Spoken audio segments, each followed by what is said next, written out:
Hello, Philadelphia! I'm Bruce Buffer. It's time for the Anthony Gargano Show! Good morning!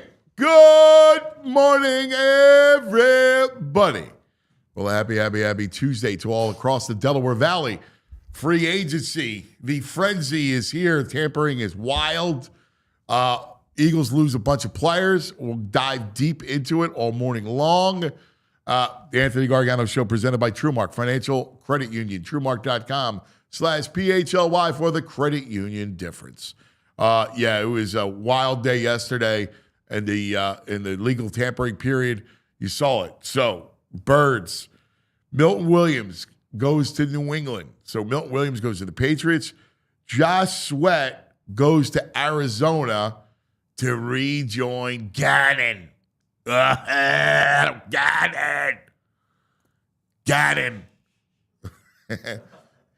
Actually, you know what's funny?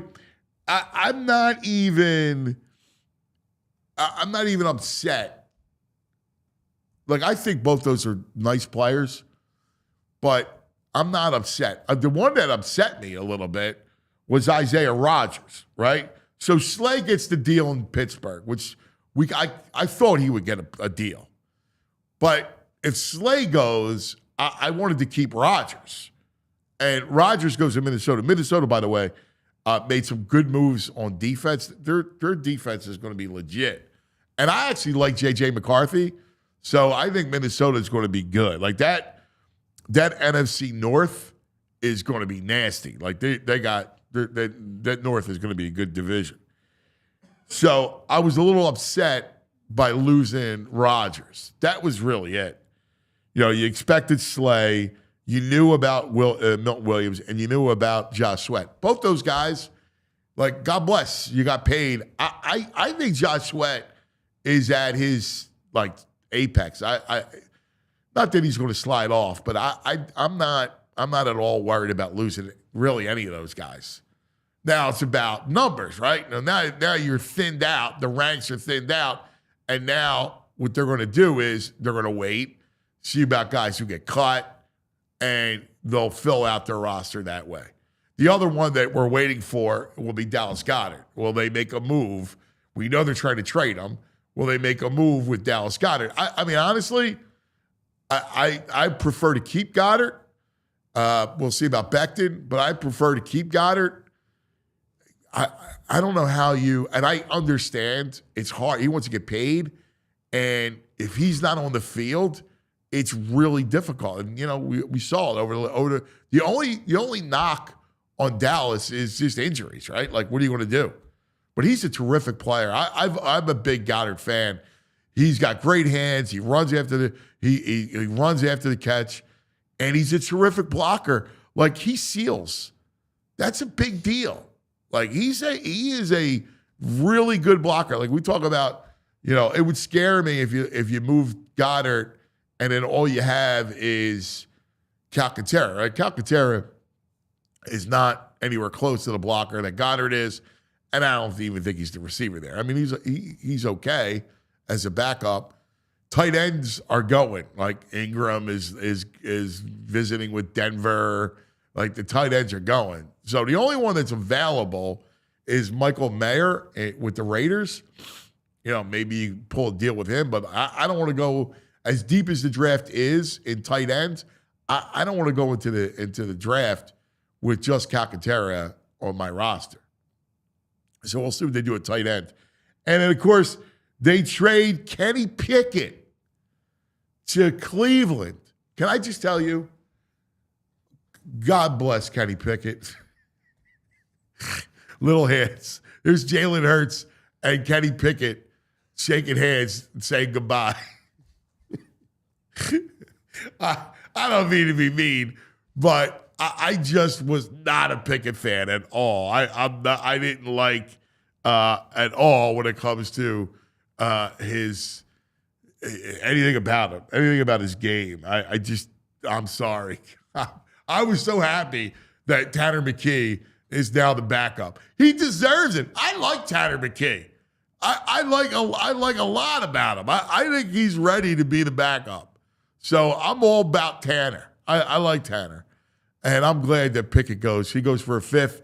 And DTR, yeah, DTR of UCLA fame. So Dorian, I don't think, we'll see if he makes the team. But clearly this was a case that Tanner McKee is going to be the backup. So that's kind of where we stand. We're going to have you covered all morning. So Baldy will join us at 10 to go over a lot of this stuff. Zach Berman will join us at 10:30 to kind of go through the Eagles stuff. So we'll dive into a big hour of NFL free agency. Also, Les Bowen will join us coming up at 9:40. We'll talk about that with him because he does a good job covering the birds for us here at PHLY. So we'll talk to our buddy, and he also covered the Flyers for years. So Les, I got to ask him about the benching of Michkov on Sunday. So we'll talk about that with him. Phillies coverage at the top, 9:20 with Jimmy Stakes. So we got a busy day for you. Good morning, VG. Hey, what's happening, brother? How are you? Good. I kind of expected it. The only thing I was upset about would be Rodgers. Yeah, I'm with you. We don't always agree here, but yeah, I'm completely with you. That was the only one I was like, but I guess it's Keely Ringo time, I guess. It is. I told you, the other day about, I won't say like Keely Ringo. Yeah.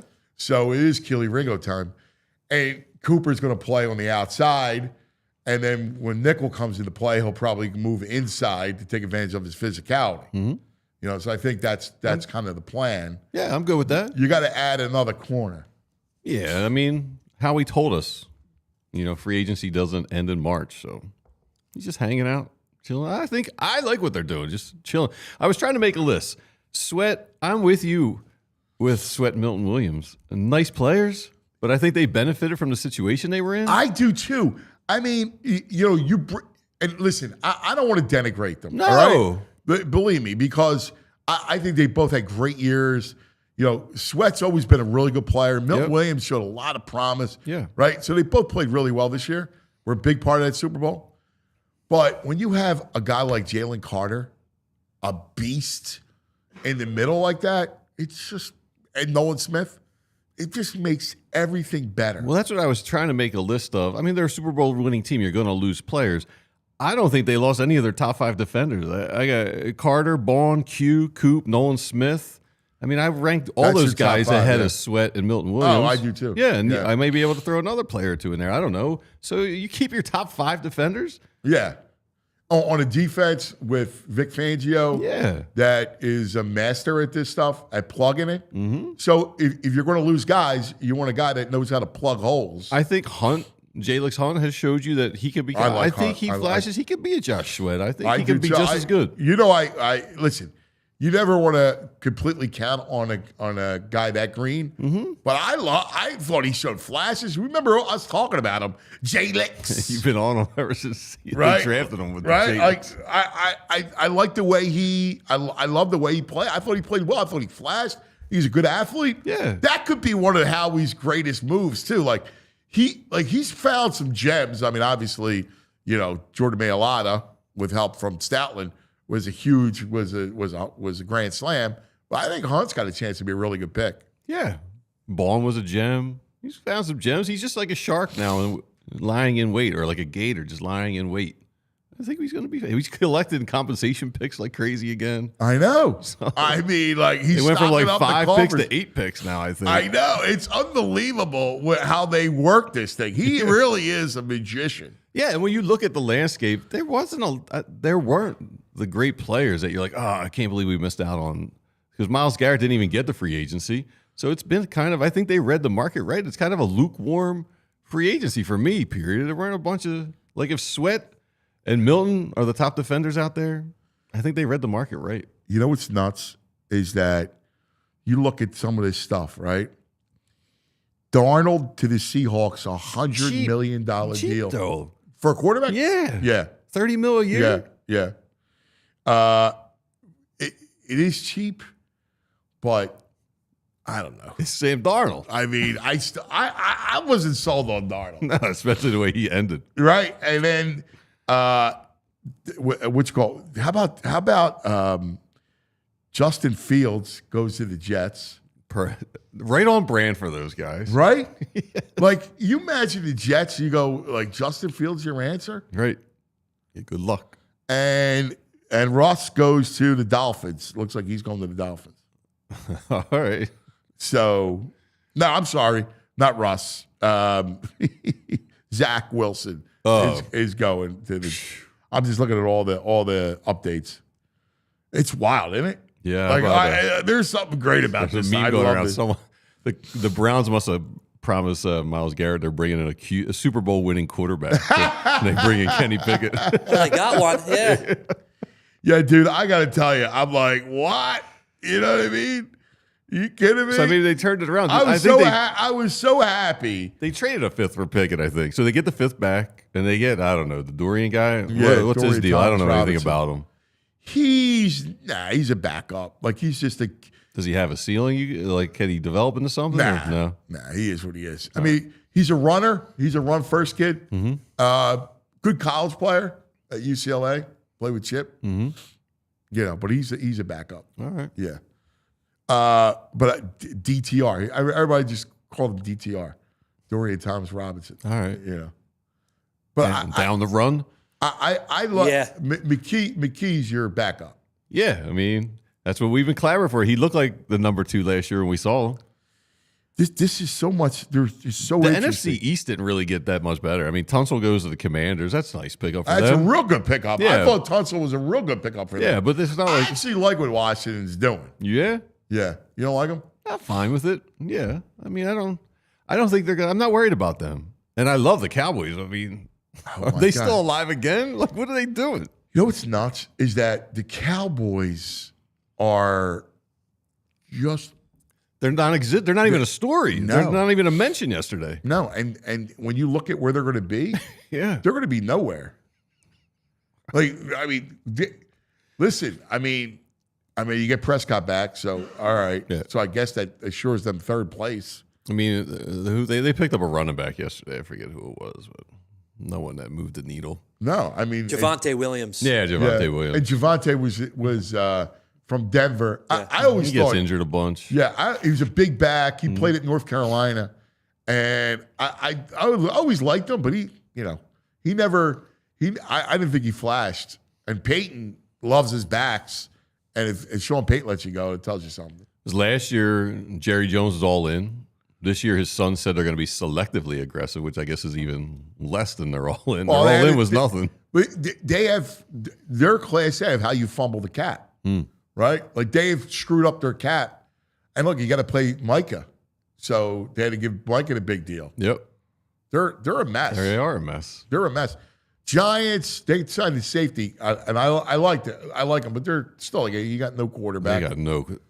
And where are you going to go with Rodgers? Is Rodgers going to the Giants or is he going to Pittsburgh? There's no way he's going to the Giants. I think he's going to Pittsburgh. Got to go to Pittsburgh. I would think. You got to at least try to play with some talent at his age. I would think.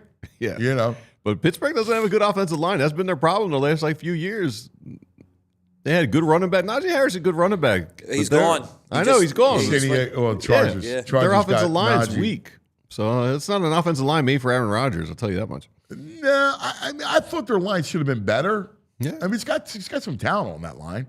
They've been, But if you're going to go with Rodgers, like, well, you can't go Giants. well, but if you're going to go Rodgers, like you have to because you got two good receivers, right? Yeah, Freiermuth's decent tight end. Yeah, like you got a couple weapons. I mean, let's see what happens. Like I don't know, but you look at the NFC. The NFC North is the Vikings defense just gets Yeah, but better. are they? Because the playoffs came and they were like paper tigers. They did not hold up well in the playoffs. I felt like the NFC North. They were underwhelming. They beat up each other. No, the Lions got riddled with injuries. Yeah, well, that's part of No, the but deal. you can't say they were paper tigers, paper lions. Paper Lions. They're not. They got smoked. They're not paper lions. They got riddled by injuries. Like I'm all for. All right. I'm So all for green goggles. Take away and waving the Super Lions. Bowl The flag. Vikings were not impressive. The Vikings are a good team, man. The Vikings are a really good team. I think they're going to be better next year. Maybe, but they got a rookie quarterback. We'll see. I'd like to see what he can do, though, I JJ. like McCarthy. I'm not anti-McCarthy, but it's a rookie quarterback. I'd rather go McCarthy than Darnold. Like, we saw what happened. Darnold struck midnight. He sure did. Seattle. Oof. Yeah, I'm not. The North was competitive during the regular season. I think the North is good. Green Bay. You don't watch Green it. Bay. You're watching the North. I watched the Eagles beat up Green Bay like they were nothing. The Vikings By the collapsed. way, they're another team that got riddled with injuries, and that game was a game in the first half. You're making excuses for these teams. I'm not making excuses. I'm just being real. I'm just being real. I'm dealing with reality.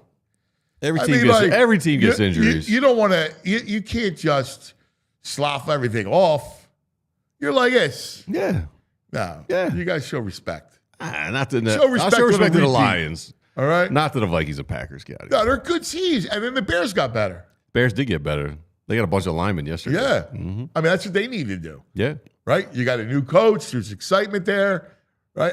I just think that North is really good. That's a great division. Yeah. It's good. It's a good division.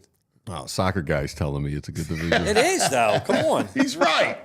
Soccer guy's right. He hasn't looked at anything football the last 2 days. He's all Champions League today. As soon as I I've come been in here watching today, the he's like frenzy. Champions I've been League. watching the free agency. He's in on it. He's in on it. Come on. Frazier's in on it.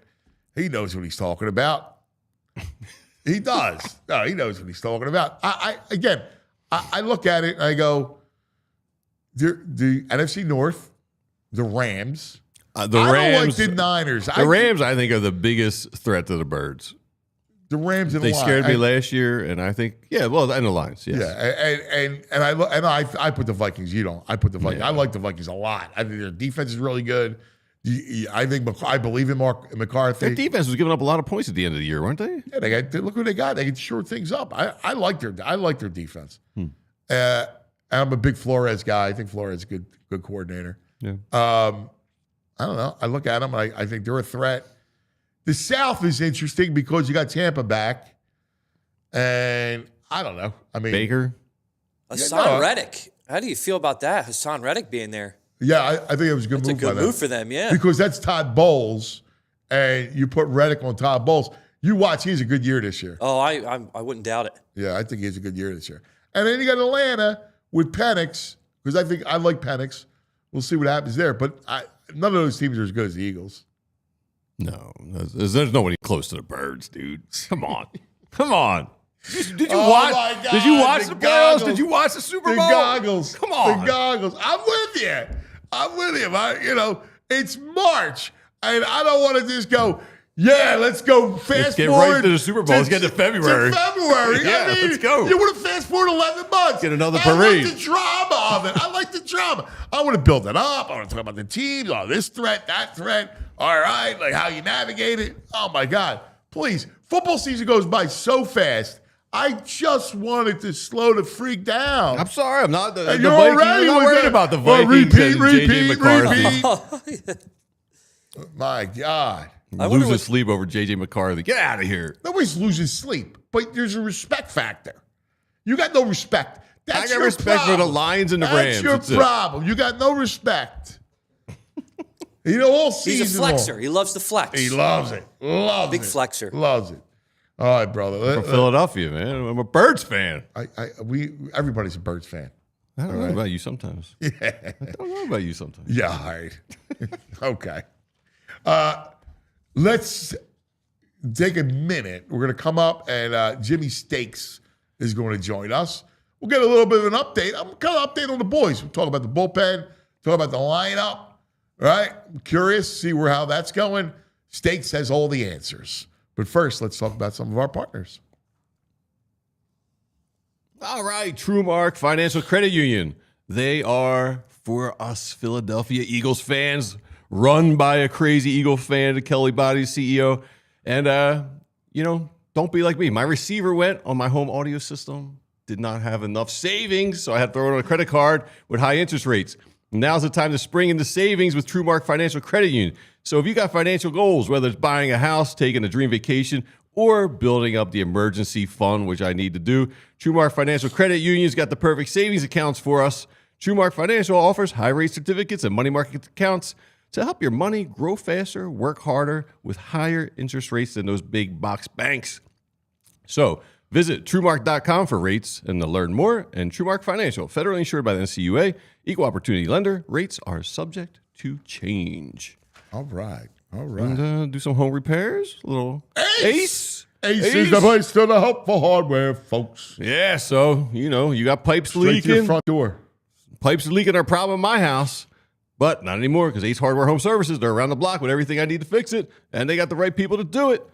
Spring's coming, it's heating up, air conditioning issues you forgot about. Well, they got people to handle that. And if you got a faucet you said you fixed last fall, they got people for that too, because now they're not just the helpful hardware folks. Nope, they're the helpful home service and repair folks. From plumbing to heating and cooling, they got trusted pros to keep your house humming all year long. Ace Hardware Home Services, they're bringing the helpful home. The helpful you love from the store, right now to your front door. Visit Ace Hardware Home Services online at www.acehardwarehomeservices.com to get started on your next home project. Yeah, spring. Ace has all the stuff you need for spring. Like you get the house ready for spring. I had to go over to Ace, get a little drain cover for my curb. It was a nightmare. There's always that. Just little things. Home stuff is the worst. For me, I know. I hate it. Yeah, you too. Just cringe. Yeah. All right. Now, joining us, we love him, our man who covers the Phillies for us, PHLY, the great Steaks, Jim Salisbury. You have the great 8, which is Ovechkin, and the great Steaks, which is Jim Salisbury. Jimmy! You're on mute.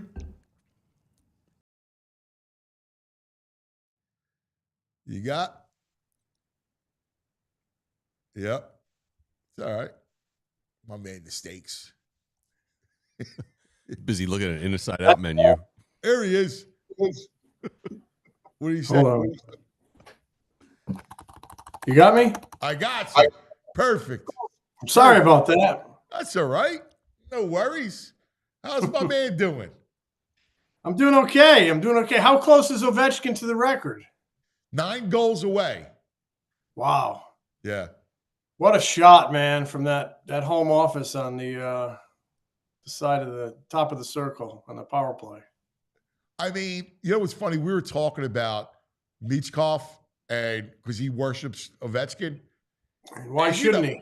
Right, exactly. And we were talking about, Torts is on him to get back on defense and to play that to that part of his game. And it's like, do we really care about him being a selling out to offense when, that's what Ovechkin did? Like, so what? The kid doesn't get back on defense. He's so gifted offensively. Well, when I watch Torts, I see a teacher, and he's trying to construct a complete player. So I have respect for what he's saying. But when he gets 15, 16, 17 years in and has 800 goals, then maybe he could he could skew just toward offense. I hear you, buddy. I get you. Just don't bet him on a Sunday afternoon TNT game. All right, like national TV. Yeah, you don't need to bench him there. Jimmy, how do you think? I bet Dallas Green would love Torts. Oh God! Oh my God! Oh, so would Bobby Knight. I mean, times have changed, Jimmy. Times have changed. Those methods might not be the best anymore. Oh, hey, best sports book I ever read was Season on the Brink. It inspired me as a young college kid trying to be a sports writer. Really? Oh, that's awesome. Great book. You ever read it? It's awesome. Yeah, it really is a great book. It's funny, Dallas, man. I used to think about Dallas.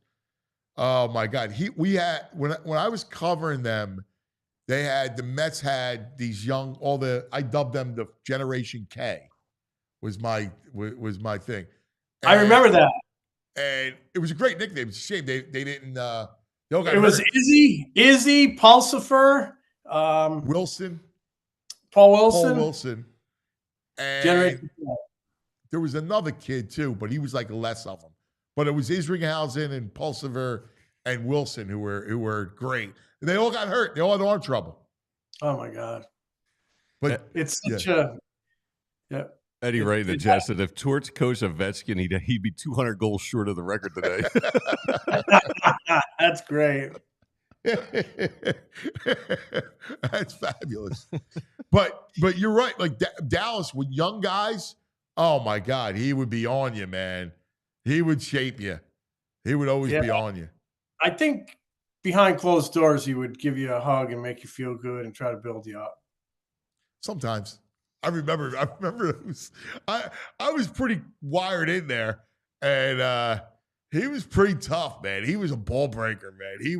He had that, and he was so big, and he had the mane of gray hair, right? Yeah. So he was like such an imposing figure. And he'd sit there in his underwear in his office. What? His underwear? Yeah. He'd be in his Big underwear. league managers always used to sit in their underwear. Now they're in front of a backdrop with a sponsor on it, and they have to be dressed up, with branded clothing. Times are a lot different. Oh my God! You know what's funny? Jimmy, I just realized this. They wouldn't know, right? Like, no, I have no clue that Dallas Green's sitting back in his underwear. It's all in confused. his underwear. Oh yeah, and his shower shoes on his chair like this. Actually, the other Tell me he's smoking a cigarette too, please. Guys used to wear cut-off long johns to the top of the knee. That's what they would wear. Yeah. Why? Why would they cut them off?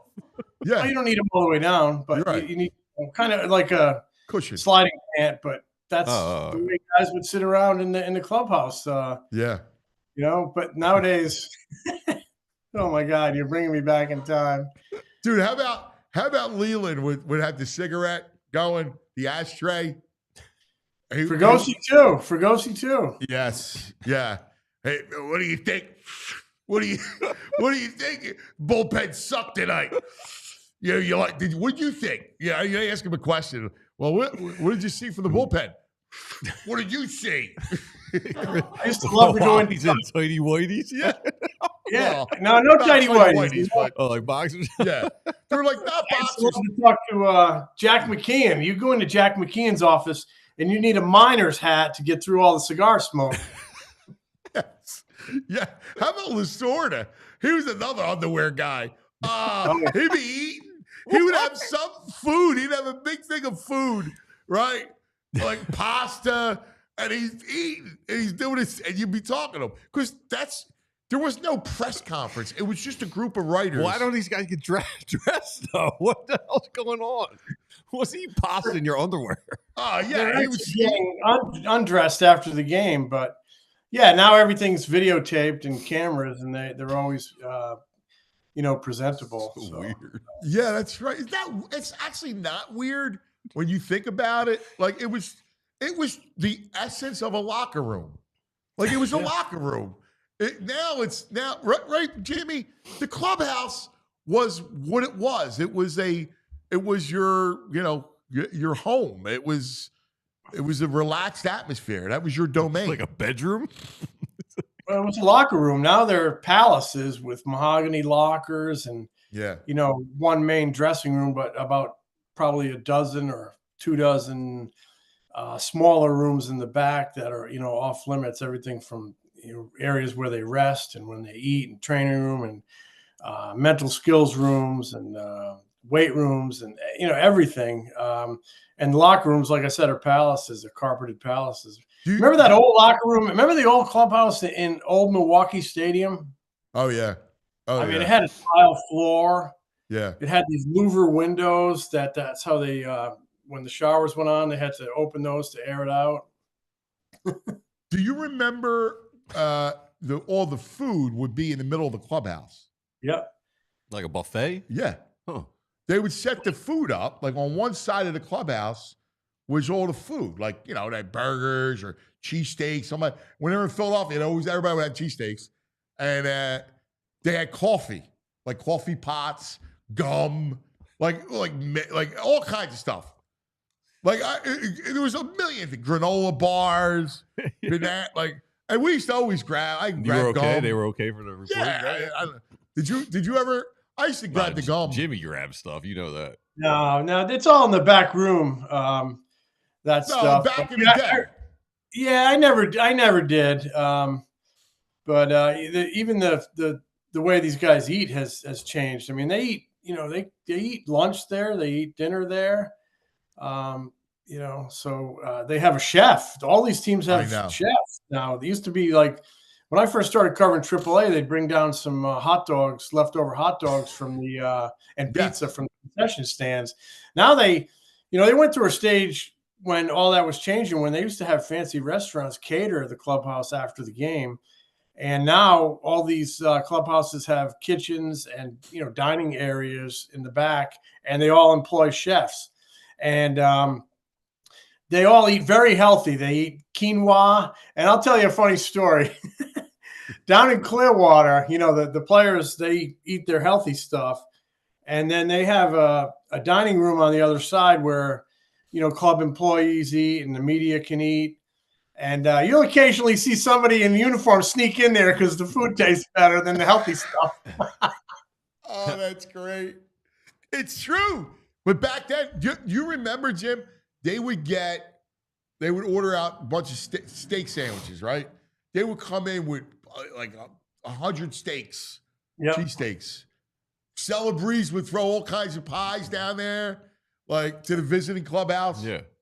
So now they don't have to do that. The cook in the visiting clubhouse at Citizens Bank Park is a master, and apparently it's one of the best cheesesteaks going. They make it right there in-house. But I remember going to Shea Stadium, Anthony, and with when Turk Wendell was a Philly, and he had a sushi connection somewhere in Queens or somewhere near the stadium, and they would come in at like 3:30. The sushi restaurant, they're catering people, and they would bring in these trays of sushi that these guys would go to town on before batting practice. But Turk Wendell was a Met, and he had a connection up there. Yeah.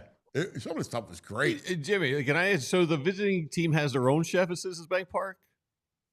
Yeah, there's a guy over there, I think he probably works for the Phillies, but I mean, Todd Zalecki wrote a story about it a couple of years ago, and guys love these cheesesteaks, and this guy is a master, a cheesesteak master. It's a great steak. Do you know is it a set menu, or is it like a rock band when the band comes to town, they tell you what they want ahead of time? Do the visiting teams tell you what they're looking for, or do they just get whatever they serve? I think they tell you what they're looking for in their main meals, because all these teams employ nutritionists now. So they have an idea of what they it's all been changed in the last handful of years. The meal money structure has changed. Dude, how about they would give you cash? So they eat at the ballpark. The team provides the food, and they eat at the ballpark. How about they used to give you cash, like their per diem, and they would get the cash envelopes. They would the clubhouse, the traveling secretary guy would come out, hand out the envelopes full of cash. Envelopes? That was their money, and they would play. They would play all the card games with the money. I never saw that, but it's you didn't play on it. They would do that. Like, who cares? I never saw a lot of. I saw some card games in the clubhouse, but I think that was mostly for the airplane. Well, yeah, but I meant that's where they used their per diem money. Oh yeah, I used to see play cards. Yeah, they used to. The traveling secretary would pass out those little manila envelopes and things like that. So it was a great world, man. I loved it. I thought it was great. Anyway, let's get to this current crop lineup. How you feeling about the lineup? I'm all about Turner leading off, and I'm all about with Schwarber hitting fourth. I like it. Yeah, I'm kind of, to use your phrase, I'm all about giving it a try. Yeah, and a decent try. I'm talking 5-6 weeks. See what it looks like. It's pretty clear they're thinking on maybe using Turner leadoff is to try to get more out of him, more consistency. Maybe it will prompt some selectivity on his part. Maybe see a few more pitches. Maybe use the whole field a little bit more. Just kind of think like a leadoff man. There is a little bit of a different mentality there. And he's done it in the past. He's admitted that he likes it. I think it's important he runs up there. Even in front of Harper hitting 2, if he's on second, are they going to really walk Harper early in the game? I doubt it. Maybe they'll be careful with him, but that's where your number 3 hitter becomes really important. be it Bowen or Castellanos. Bowman swung it very well in spring training. And then, yeah, I'm hoping, man. I'm got my fingers crossed for him because what's that? For Bowen, because when Bowen's right, he's a great number 3 hitter because he's contact. He's got great play coverage. He's a good number 3 hitter. I agree. He's got a lot of contact. Doesn't strike out as much as the rest of the lineup. Uses the whole field, gap to gap, line drive approach. I mean, we've seen it kind of in spring training. He's got 3 home runs, and I have watched them all pretty closely. 2 of them went to the opposite field. One, he really drove out of the ballpark. One, he inside outed out of the ballpark. And then there was one on Saturday against the Blue Jays, kind of a middle in fastball, and he looked like a power hitter. A right-handed power hitter. He turned on it and drove it right out of the yard. So, using all that nice part of the middle of the field, and very consistent approach. He's never really gotten caught up in the launch stuff. Use line drive guy. And I think even as he continues to mature as a hitter and gets a little older, you'll even see more pop as he, kind of catches that ball out in front. But really like what I've seen of him. I think he came into camp with a great attitude after that kind of all those rumors this winter. And he looks like he's in a really good spot, both mentally and physically. Yeah, I'm with you. That's good to know because he's a guy who can get in his head. We've seen that. So yeah. No, and maybe this is his, players during their arc of development have a moment like that, and then you can either go one way or the other, and hopefully that this is a trajectory for him, and he finds himself because I think the kid's got a lot of talent. I'm a Bowen fan. Me too, and I think he's such a key, and I also like how you would have the speed down the bottom of the order. Right. And I'm curious to what you're going to do with Kepler, right? Because Kepler's got pop. If he can stay healthy, he would be a nice, sneaky little addition to this lineup.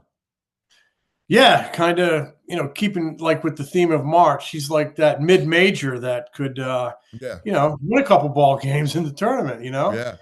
So I would, you got Schwarber 4, you go right-hander 5, you go Stott 6, you go JT 7. You could go, could conceivably, I don't know what they're going to do, but you could go Kepler 8.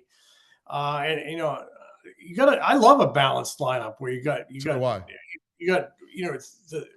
the top third, the middle third, and the bottom third. It's nice to have a little thunder down there. And he's made some strides with swing adjustment he's worked on. He's hit a couple bombs down there. And whenever you can make an adjustment, have some success with it, it really builds some confidence. And confidence is just magic for a hitter. And it also builds trust in the hitting coach, a guy you're going to work with for 6 months. So like what I've seen there. You know what? I like Kepler 6 and Stott 8. And because I like to go Stott, Marsh, Turner. Yeah. Which is lethal because now on the turn, you got Bryce coming up in RBI possibilities. That makes a lot of sense too. So he's really committed, over the course of his time here, Rob Thompson, into going righty lefty. Yeah. You could see that, and to me, the lineup, they scored the 5th most runs in Major League Baseball last year. I think sometimes we forget that because they're inconsistent. They'll kind of have that feast or famine quality to them. They really would like to build more consistency, and they need to build more consistency. And I think one of the roots to that is improvement from Turner and improvement from Stott. I think some of your fixes could come from within. Hey, let's talk bullpen for a second because we all agree the rotation's great. We kind of know the plan. This is a camp that's without a lot of drama, right? It's just basically get ready for the season because you know what the deal is. Hey, if they need an outfielder by the deadline, they go get an outfielder. You got great pitching, you have great rotation, but the bullpen is the area where you're going to look at, right? Romano is huge to this, and then Kerkering, who you hope is one of the back end pieces. Yeah, I mentioned some of your lineup fixes could be with improvement from Stott and Trey Turner. I just think Orion Kerkering's probably, poised for improvement just organically because he's a young pitcher who's now got some experience under his belt. He's adding to his pitch repertoire, and he seems to be getting better all the time. And he seems to have that, that toughness that you need at the back of a game. So I would not be surprised if he's 20 plus saves this year. It would not surprise me. I don't think he's going to be the guy out of the gate, but it would not surprise me if he ascends to that role at some point and gives you 18, 20 saves because I think he's got that much talent, that much upside. So he's definitely a guy to keep an eye on. There is a concern. Matt Strom is down, sore shoulder. You got, the way I look at it, pretty much 4 really good leverage guys at the back end. And now one of them's got a tender shoulder. They don't think it's serious, but that's kind of the way they talk about all sore shoulders at the beginning. So, fingers crossed he gets a good checkup the end of the week and is back throwing in a week or so. Otherwise, they could slow play him and keep him off the opening day roster and get him back shortly after that. Really, really important guy. We saw a sub-2 ERA last year, like 65 appearances. Hugely important to the makeup of that back, to the back of that bullpen. But if healthy, I like Alvarado. Oh, he's been throwing the ball great. Power, strikes. He's in better shape. No, it's huge. Building confidence. He's a guy who really thrives on feeling good and having confidence. But he's having a very nice spring. He's probably down, 12, 15 pounds. He's tighter. And that's big. Alvarado, look at Alvarado humming. Oh man, then that pen's nasty. Because I love Romano's arm. Yeah, obviously Kirkland we just talked about. Alvarado would be a huge deal. And he has been a huge deal for this team at times over the course of his career. He didn't throw as many strikes. His strikeout rate was down last year. I really think he's a guy who thrives on confidence, and this is a spring where he appears to be building some. He's been triple digits. Yeah, I like it. All right, when you're sizing up the East, how do you size it up? I think the Phillies personnel is maybe the best in the division when you consider their starting 5 in the pitching rotation. Might be the second best in all of baseball behind the Dodgers. Might be the best. Some people might tell you it's the best. Now, you got to go out there and perform, and that's ultimately how you will determine who's best, but you can't argue with that personnel. I mean, you got 2 workhorses in Wheeler and Nola. Wheeler, on a lot of days is the best pitcher in baseball. You got Ranger Suarez, who was great for 3.5 months last year, pitching for a contract. We're going to see what he's made of. You got Luzardo, who's been a really nice under-the-radar pickup. He's got real quality stuff, kind of top half of the rotation stuff when he's healthy. And you got Christopher Sanchez, who was a breakout player last year and is also having an outstanding spring. He's working. He's kind of scrubbing up that slider, making it even better. He's got power, high 90s stuff to go with one of the best changeups in baseball. And he's coming in great shape, not resting on that breakout season, that all-star season last year. So conceivably, this could be really a great rotation. It could be a really, really good rotation. So that's how I would put them above the other teams in the division. You still, you worry a little bit about the offense. You worry a little bit about the outfield, the bullpen. But I like the personnel. Now you got to go do it. The Mets are already banged up in their rotation, and I think their rotation was a question mark to begin with. But Montas is down, Manaea's down, their catcher's down for a month or more. Tough blows. Injuries is such a hurdle to get over, and the Phillies have done a pretty good job at that the last few years. I mean, look at what's happened with the Yankees with Garrett Cole and Stanton. I mean, those are tough losses for those teams. If Strom can come back here healthy and you can get out of Clearwater healthy, then it becomes about relying on that real top-notch personnel to deliver. Yeah, it goes back to I think it's going to be Phillies and Braves. I would agree. I think Atlanta's due to stay healthy. I mean, they've gotten crushed over the last 2 years. Yeah, they have. They have losing Acuna and Strider but I'll tell you what, they do a good job playing over those injuries. They don't make a lot of excuses. No. They're Alex Anthopoulos, their GM, goes out and plugs holes with the best of them. Yeah. So I would agree with you. They have a lot of character. They have a manager that they play their ass off for in Brian Snicker, and they're going to be right there. Phillies are going to be right there.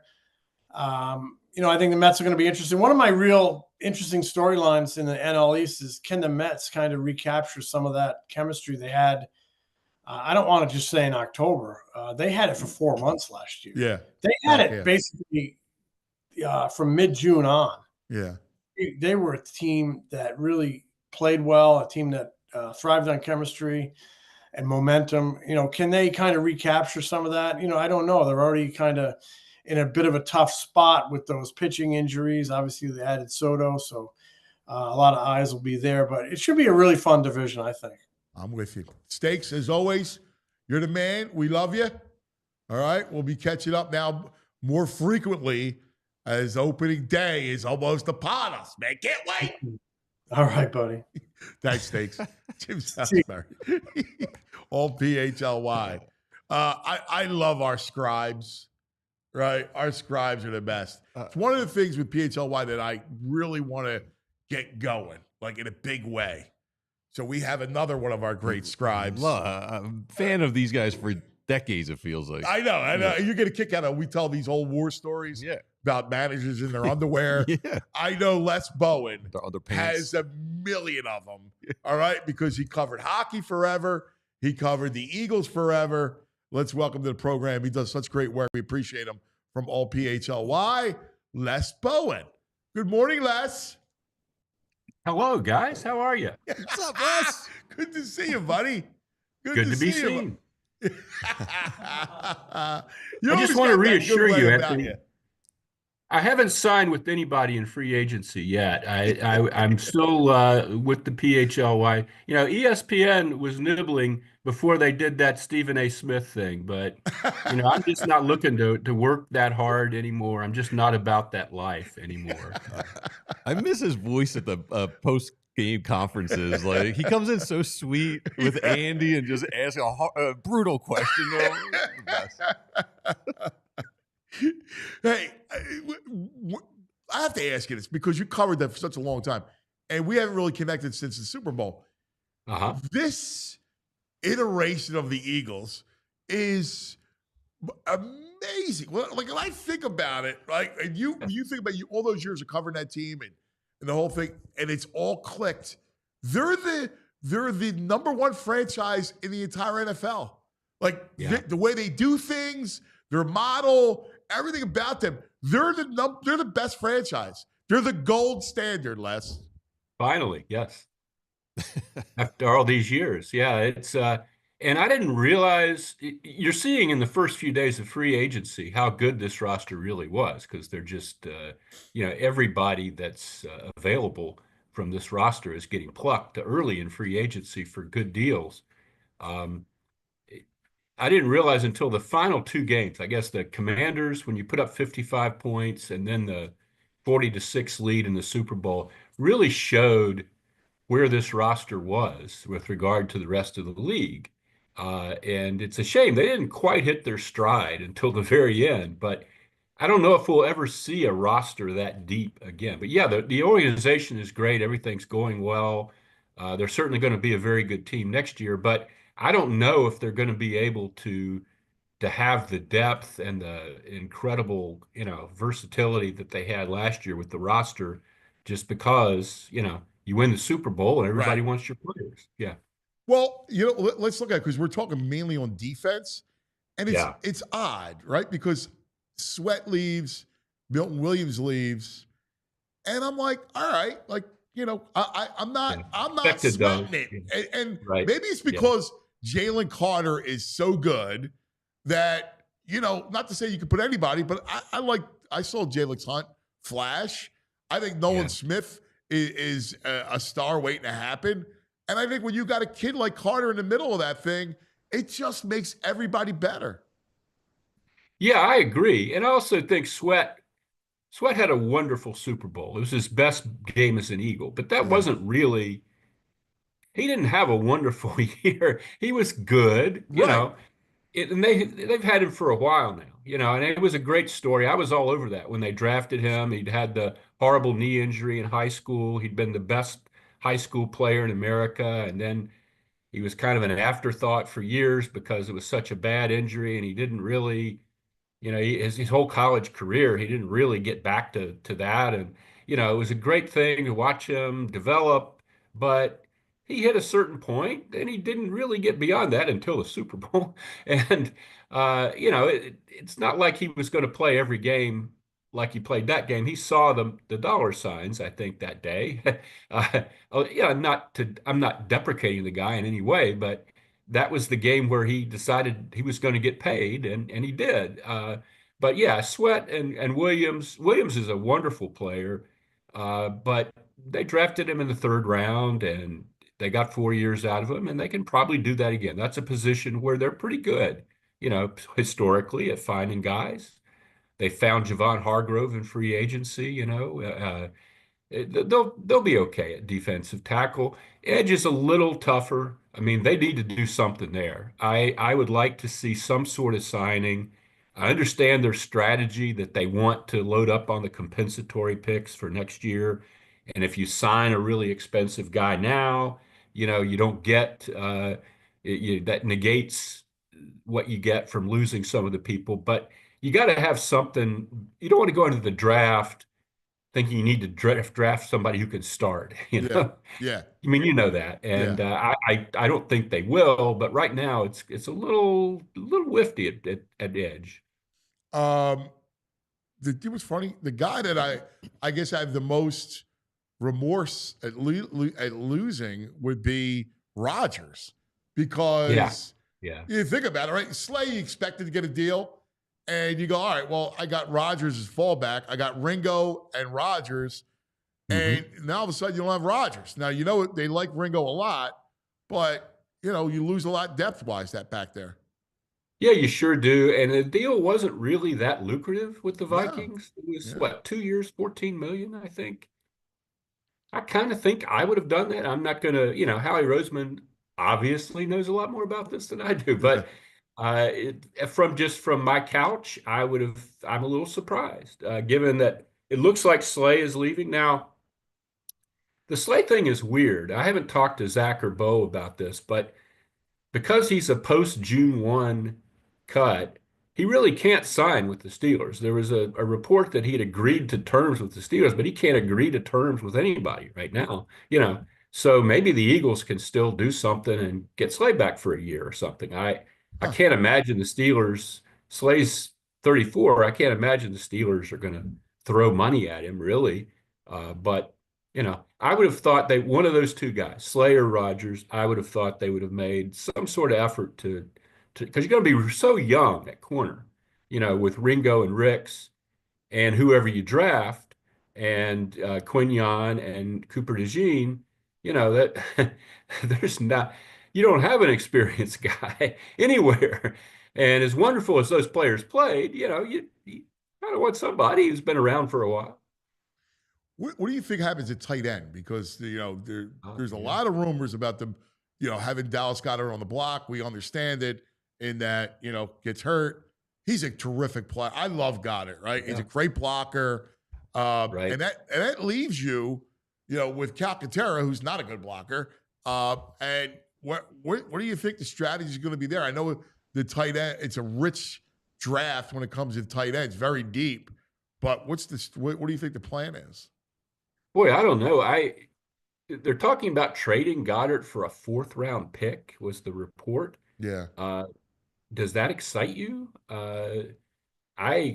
He's a very good player. He's been hurt some, and he's not young anymore, like most of us. But he's still really good. And you pointed out the most crucial thing, which is that they don't have a replacement in place.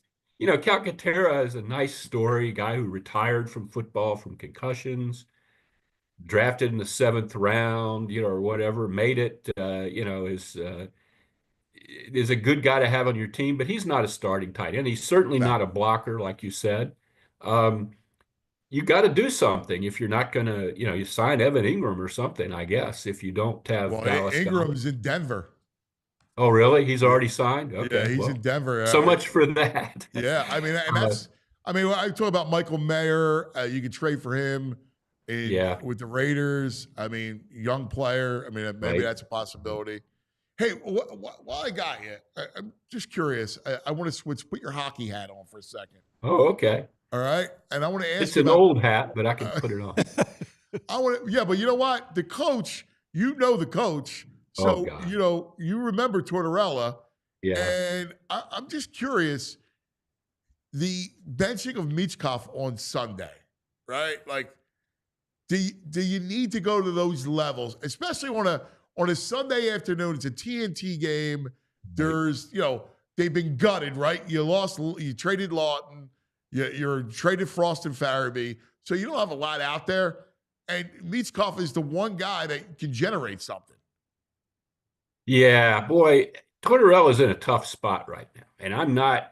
As a reporter, I would have hated to cover that guy just because he's just so miserable to the media, and he's fairly disrespectful to people. And there's no need for that. But he's a good coach. I mean, you have to separate that from the way he treats the media.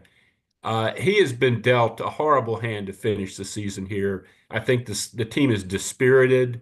It's just, there's nothing going. And I guess he's pulling every lever he can to try to get some juice back. People make the point that he's benched Michkov before during the season, and it's turned out well, that Michkov has responded to that. Nobody really knows how Michkov feels about this because of the language barrier, I think. But, it's, I guess I'm not going to second guess him too much, but I don't envy the position he's in. And he's a coach that always has a shelf life. They're pursuing this real long-term plan. I mean, they traded Scott Lawton, and the big thing they got back was a 2027 first-round pick. Hell, I'm 69 years old, Anthony. 2020. Why not make it 3027? I mean, Jesus. I guess that's a fungible asset. You can trade it for something before 2027. But we're a couple years into this rebuild, and they seem to be just almost Sam Hinkying this, like pushing it farther and farther. I'll be honest with you. I love what they needed to gut this. And here's why. I think you're collecting. A couple years ago, they needed to gut this. Okay, but that never happened, right? Jonesy took over last year. So Jonesy and Danny take over last year, and they go, all right, we have to do it, right? Like, so it's not this regime had to do it, right? So that's how I kind of look at it. I like the assets they're accruing, and they're going to have a lot of cap space. Not this year. I think they'll try to compete for a playoff spot next year, and then the year after is when they go all in to try to become the contender. Well, I hope you're right. I think that's fair. I don't want to see Michkov with like a gray beard finally celebrating making the playoffs. No, I believe it. I love this. I think that there's something there. I don't know. Maybe it's me. I've been on their train. Like, I feel it. I sense it. Yeah. You can see it. I think this. Well, I have tremendous respect for Jonesy and for Briere, but it is a long haul, and they were closer to making the playoffs last year than they are this year. It seems like. You traded three important pieces. Right. You did, and the goaltending still isn't solved. He's in Russia. Ersson, I watched a little bit of one of those games over the weekend, and I made a joke that I like a nice afternoon nap, and apparently Ersson does too from his reaction to that last shot. God, and he's played well at times, but he's not a franchise goalie, and I don't know. I guess they have a lot of guys in the pipeline, but they got that Russian kid who is Zavragin, who's in the KHL, who should be ready to come up in a couple of years, or come over in a couple of years. So 2028, Les. We'll be here 2028. Really, stay with us, Les. All right, don't go anywhere. Florida, I'm telling you, man. Buddy, I'll try to stick around. Stick around. I'll be celebrating the Flyers winning the Stanley Cup from the old folks' home. You know. No, you'll be right there in your living room. Les, I got to get you in. We got to do a scribe roundtable one day. I would love That'd be great. All right, Yeah. we'll get we'll get amazing. Salisbury. We'll do the whole thing. All right, all the old guys. I love it. Les, you're the best, buddy. Thanks, pal. Good to see you. Take Always care. good to see you. Les Bowen, all PHLY, scribe. He's got such a pleasant sounding He voice, but is. he can be so scathing and cutting with his jabs. Right. Like, exactly. It's so like Southern charm. Yes. Right? He's got a little drawl to it. Yeah. Come up a real treat to dive back into free agency. This will be our big free agent hour where we have the great Baldy and Zachariah. Baldy put in the hours last night. I saw him on NFL Network like 10 o'clock at night still doing it. He lives for this. Mm-hmm. He lives for it. In fact, tomorrow I'm going to spend the day with him. Oh, yeah. All right? Yeah, and bring your bathing suit. You at the grotto, the pool. What are you guys doing? Well, no, we'll Poolside premonitions from you guys? no, we're going to be all about. We may go out after, but Nice. we're going to be all about tape. Tape. Let's talk about Glat. Yeah. So, I mean, if your hair's falling out or receding, you don't want to have to tape hair on your head. No, you don't have to wear a hat. Glat Hair is there to help you out because they've been restoring and defending hairlines for over 30 years. It's no wonder they got the reputation they do. Their proven results, their experienced team. Just a few reasons the Glat Hair name has stood the test of time. Glat Hair by Morgenstern Medical isn't about restoration. It's about innovation. Their breakthrough specialized Glat Hair techniques dramatically change lives and hairlines. The Glat Hair technique consists of one-on-one care. You get a 100% personalized hair restoration plan of action designed just for you and your specific hair loss. You get some follow-up care and cutting-edge hair loss prevention treatments, medications, and more. Glat Hair can help you keep the hair you already have or help you bring back the hair you've lost. If you'd like more information and are ready to defend that hairline of yours, today visit glathairmm.com. Glathairmm.com. Or you can call or text 610-980-4000. 610-980-4000. All right. Let's talk about the Bet Park Sportsbook online casino app. Day basketball. We got day hoops. Day hoops. Did you look? Hold on. I got Hoops. Cy Young odds up because the way Jimmy Stakes was talking, I was doing some Sanchez futures. So I'm going to pull up the Bet Park Sportsbook online casino app right now. Brain is hopefully will be better tomorrow. Brain. Poor Brain. Poor Brain. I was talking to TV Todd. He goes, man, Brain looked bad, man. Yeah. He's like, and he can't hear, and you guys are trying to do the show. Oh, you got that synovial fluid in your ears and stuff. I was reading. Oof. Yeah, it's tough. All All right, we got a full slate of hoops today. I mean, they all start. The Big East starts. The Big 12 starts. We got some hoop today. Yeah, 3 o'clock. Notre Dame, Pitt. I like Pitt. You like Pitt? Yeah. I'm thinking about the Buffalo, Colorado at 3 o'clock against TCU, plus 2.5. Oh, yeah? Yeah. I feel like Colorado is 2.5 should be like 4.5, I think. I think they're telling you something about Colorado. What about your Qs? Your Q Qs stinks tonight. this year. Florida State, they're a dog. I don't touch You're a dog. Don't touch the Qs. They stink. The Qs. Bob Morris won. Yeah, but they didn't cover the hook. I lost on the hook. It was a tough one for them. By the hook. I like a Ryder plus 2.5 against Siena. Trash man pick. Yeah, and one more. I've been riding Sam Houston State for 2 games now. They got a lot of life, these kids. Oh, yeah? Yeah, 3.5 versus UTEP today. Sam Houston State. How about well, that's when it's tomorrow. Catamounts are playing at some point today. I saw that. They're always good this They're time fun. of year. Yeah. Anyway, the madness has begun. Conference tournaments. You can play, have fun all day long on the app. All right? Got you covered for all the March Madness stuff. And again, all your basketball and hockey, everything else, all the stuff the Brain talks about. You can bet on the Bet Park Sportsbook online casino app. And the casino stuff is a lot of fun. My man over here, all about the live dealer blackjack, roulette, craps, baccarat. What is it again? Pass, don't pass? Yeah, pass. You just bet the pass line. Put the odds behind it. Nice, simple bet. All right. Yeah. There he is back. And then, of course, what's your new slot game? I was back to cash eruption yesterday. Oh, yeah? Yeah, erupting cash all no over the Betty? place. Huh? No, Betty? Yeah, Bounce you Betty? know, she needs a breather. Right. She's a clinger. You got to get some time. You know, I'm going back to poor cash Betty. eruption. All right, there it is. New customers get up to $1,000 casino bonus back if you're down the first 24 hours. That's right. BetParks.com has all the details. You got to be in PA, New Jersey, Michigan, Maryland, Ohio. You got to be 21. If you have a gambling problem, please call 1-800-GAMBLER. Now, free agency. Who you want to talk to? One man. Baldy. Baldy.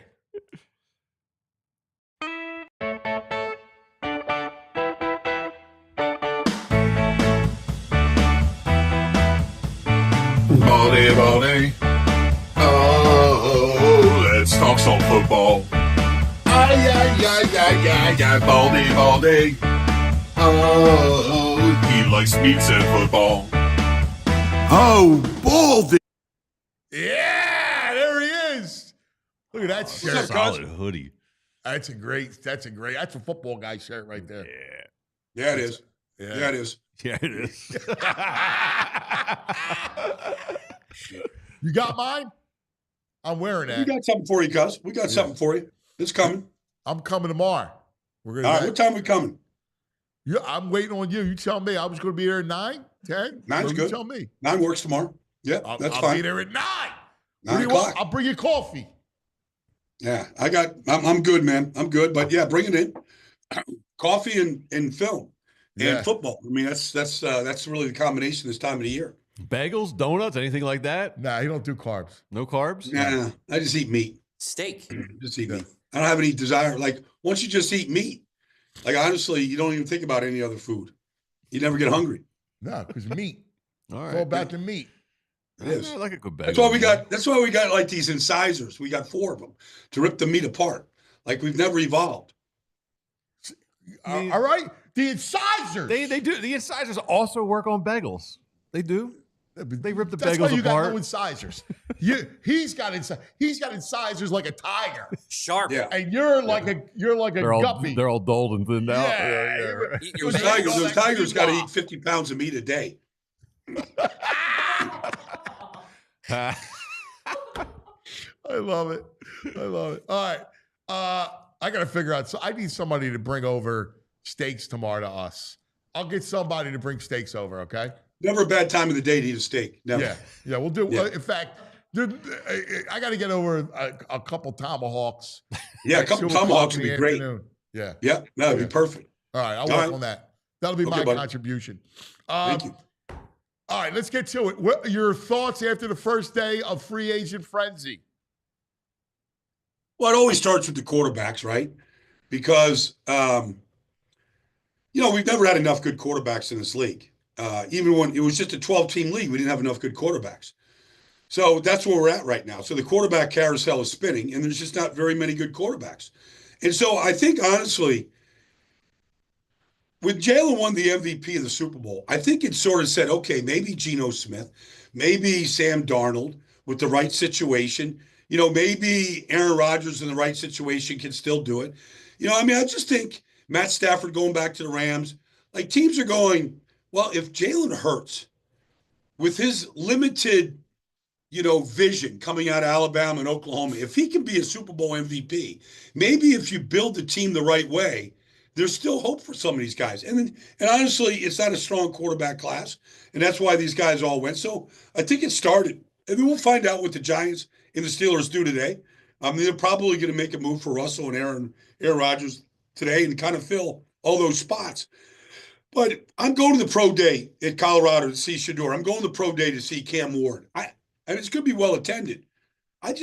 Maybe Cam Ward could be Jalen Hurts one day if you give him all the pieces that the Eagles have given Jalen. Yeah, I mean, here's the recipe. Build a great O-line, build a great D-line, and then fill it in with A.J. Brown and Devontae Smith and Saquon Barkley. So good luck replicating that. Exactly. No, I'm with you. How many times can you clone Howie Roseman? There's one of those guys, nobody else has been able to figure it out. Look at a team let's just look at San Francisco, who was in a Super Bowl a year ago. And look at how they've just gutted themselves. Yeah. Like they're a gutted team, and they're not done yet, just trying to sign the quarterback, So, Let me ask you about that's that. the 49ers. Let me ask you about that. Because Purdy worked, past tense, on that team, right? Like, worked. But when now you have to put all your resources behind Purdy and you weaken that team dramatically, I think it's a recipe for disaster. Like, you call me crazy because I know there's no quarterbacks out there, but I don't want to do that deal because I don't think you have any prayer of winning when you put all that money in Purdy's lap. So when you have that percentage of the cap go to Brock Purdy, you can't win. He's a complimentary piece. Yeah. Well, they've gone the other way. I mean, their defense line was awful last year, and there's a reason why they won 6 games. And then, when Christian McCaffrey goes down, I mean, the offense didn't look very dynamic at all. In fact, they looked slow. And so nobody has ever watched the Eagles play offense would ever think that they look slow. They never do. But that's how the 49ers looked with a defense line that was just awful last year. And so, you lose Dre Greenlaw and you lose Hufanga and you lose Kyle Juszczyk and Debo, pretty soon, is Trent Williams, you lose, I don't know what Kansas City's doing. Like they signed Jalen Moore, the backup tackle in San Francisco. Like Kansas City's got a blind spot. It's left tackle. They can't find a left tackle. They've drafted him. They've signed him in free agency. Now they just signed another one in free agency. They can't find a left tackle, which is the most important position in that whole offense. And they can't find. I can't understand for the life of me how they signed Jalen Moore. Like he's not a starting quarter. He's not a starting left tackle. I don't get it. And Andy never had Andy was a master at identifying left tackles. Well, I mean, look at what they did with Jason Peters. They traded for Jason Peters. Like they saw value, and of course, they traded for a Hall of Fame player. But you had Trey Thomas, he had John Runyon, he had Lane. He knows what great tackles look like, but they're a long ways away. I think, and then the left guard was terrible in the Super Bowl. So horrible. They lost their left side of the line. And you and I were sat with Spags.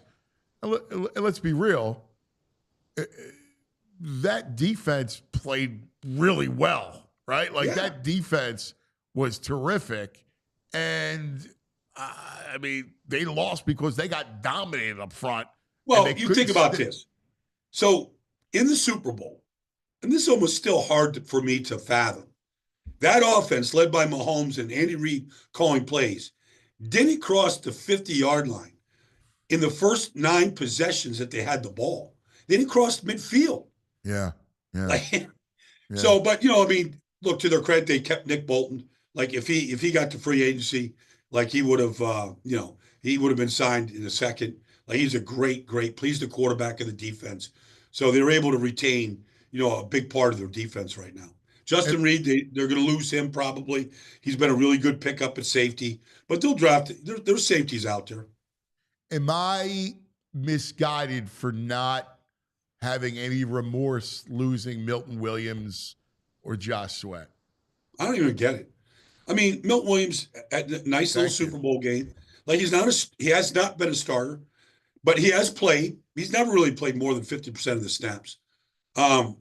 You can't point to a particular move that he has. Like at least when they had Javon Hargrave and they lost him in San Francisco, you're like, this guy's got a power. He's got a power booster in his ass. Nobody can stop his bull rush. Like you could make a pitch for Javon Hargrave. Like it's hard for me to pitch, Milton Williams. Now, I'm not trashing him. He's 25 years old. He's got an upside. Okay. Vrabel wants to build a defensive line. All right. We'll see what he's like as a starter. Josh Sweat, look, he goes with Gannon to Arizona. He knows him well. I mean, when Josh Sweat came out of Florida State, you remember this, Cuz, he had a knee injury. Everybody said he's a ticking time bomb. Yep. Like, he's a good player. He knows how to play the game. But with that knee situation, it's just a matter of time before. And so they've had him on pitch counts. But he's, like, to his credit, he's been here 6-7 years, whatever it is. He's still, he finished strong. So, but no, they're going to be fine. They're going to be fine. They're going to draft. This draft is so loaded with defensive linemen. They're going to be okay. Yeah, it's funny. The one guy that I had a little remorse about was Rodgers, right? Like, because you expected Slay to get a deal, and he goes to picks it. But I look at Rodgers, I go, all right, well, at least I have a fallback. I got Rodgers. Yeah. They love Ringo, so you're set. But losing Rodgers, I think, and I give credit to Minnesota because I like what they're doing defensively. Yeah, well, I mean, they signed Byron Murphy. They re-signed him, but they Stephon Gilmore is done, so they had to sign a guy, so they know what they're doing. They know how they want to play the game. They're going to blitz a lot, play a lot of man coverage behind it. You got to be able to hold up. But look, Keely Ringo is a guy that is every Georgia guy going to hit because it looks like it. So Keely gets that chance opposite Quinion right now with Cooper DeJean. They can line up. They can line up and play right now. They can fill all 11 spots on defense and not have to worry right now, especially with Nakobe coming back. Oren Burke's got a contract just because he benefited from being in a team that played great up front. So they're gonna have 11 good defensive players for whoever they open up with next year, and they're gonna fortify it in the draft. The Tanner McKee's the backup now, which I like. I do actually like that. Now look, I don't know what Dorian Thompson-Robinson is. He was awful. I saw him last year against Miami. He was terrible, just terrible. But he played a lot of games for Chip, in college at UCLA. He is athletic. He probably could do a lot of the same things that Jalen does in that offense, the quarterback keepers and some of the options. He could do some of that stuff. He's not very sturdy, but I like Tanner McKee, honestly. Yeah, I do too. I think he's their backup, and I have no problem with him going in there and having to finish a game for him. If he's got to start a game, I think he's more than capable. What do you do? To me, it's interesting. What are you going to do with Goddard, right? Because clearly they're looking to shop him. They don't want to pay him. This is his chance to get paid. And you don't have. He's a terrific blocker. We know how good a player he is. And you don't have a young tight end coming up. I mean, Calcaterra is not a starting tight end. So, that's an interesting situation. Well, they had Brent Selleck, interviewing all the leading tight ends down at the Senior Bowl.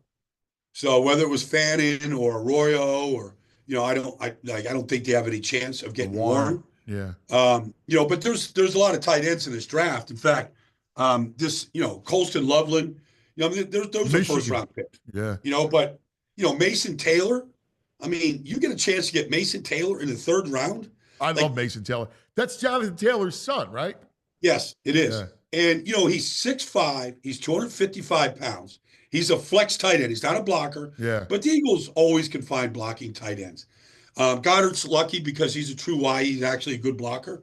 But I think the injuries that he's had, if they've kind of said, enough, he's missed a lot of time the last couple of seasons. But if you get a chance to go draft Mason Taylor, this guy is – you know who he actually reminds me of? He actually reminds me of Zach Ertz. Yeah. In the fact that he knows how to get open. I think he's better. We've always joked that it was always no yak Zach. Yeah. He just would fall down as soon. Mason Taylor actually does a good job of staying on his feet. He does. You watch him. He played with Jaden Daniels, the year before when they had all those receivers at LSU, and he was still catching 50 balls. I don't know, how he's got up his sleeve, but I feel like he's a third-round pick waiting to happen. And honestly, I even went this far. I went back and watched Travis Kelce coming out of Cincinnati. He was a third-round pick. Kelce's 6'5", he's 250 pounds, 255. They're the same size. They run very similar. You can almost make the case that could he become like a Travis Kelce? But at least a Zach Ertz. I think he's got all that ability. I agree. I love getting someone out of that program because that program, no doubt, they throw the ball. They know how to run routes. They're well coached in that sense. The quarterback last year was this Doug Newsmeyer, who just, was a quarterback coach with the Eagles. That's his son down there. Oh, I know. You know? I know. So yes, I'm totally with you. Yeah. Like, you get me an LSU. There was a time when Belichick was in New England, and he was taking all these kids out of LSU, and there was a pipeline there at a while, and those kids. I mean, that program is elite. They play big time football. They throw the ball big time. I'm with you. Like, you take any of those receivers, all those receivers have been successful. And when you're playing with all those receivers, you're a tight end. You mentioned it, and I think this is key. I watch all their games. The fact is, you don't get the volume that you should, that you would, right? So I'm with you. Hey, let me ask you about real quick on the quarterbacks again. Rodgers, is it Pittsburgh, or do you think the Giants? Makes sense in Pittsburgh, right?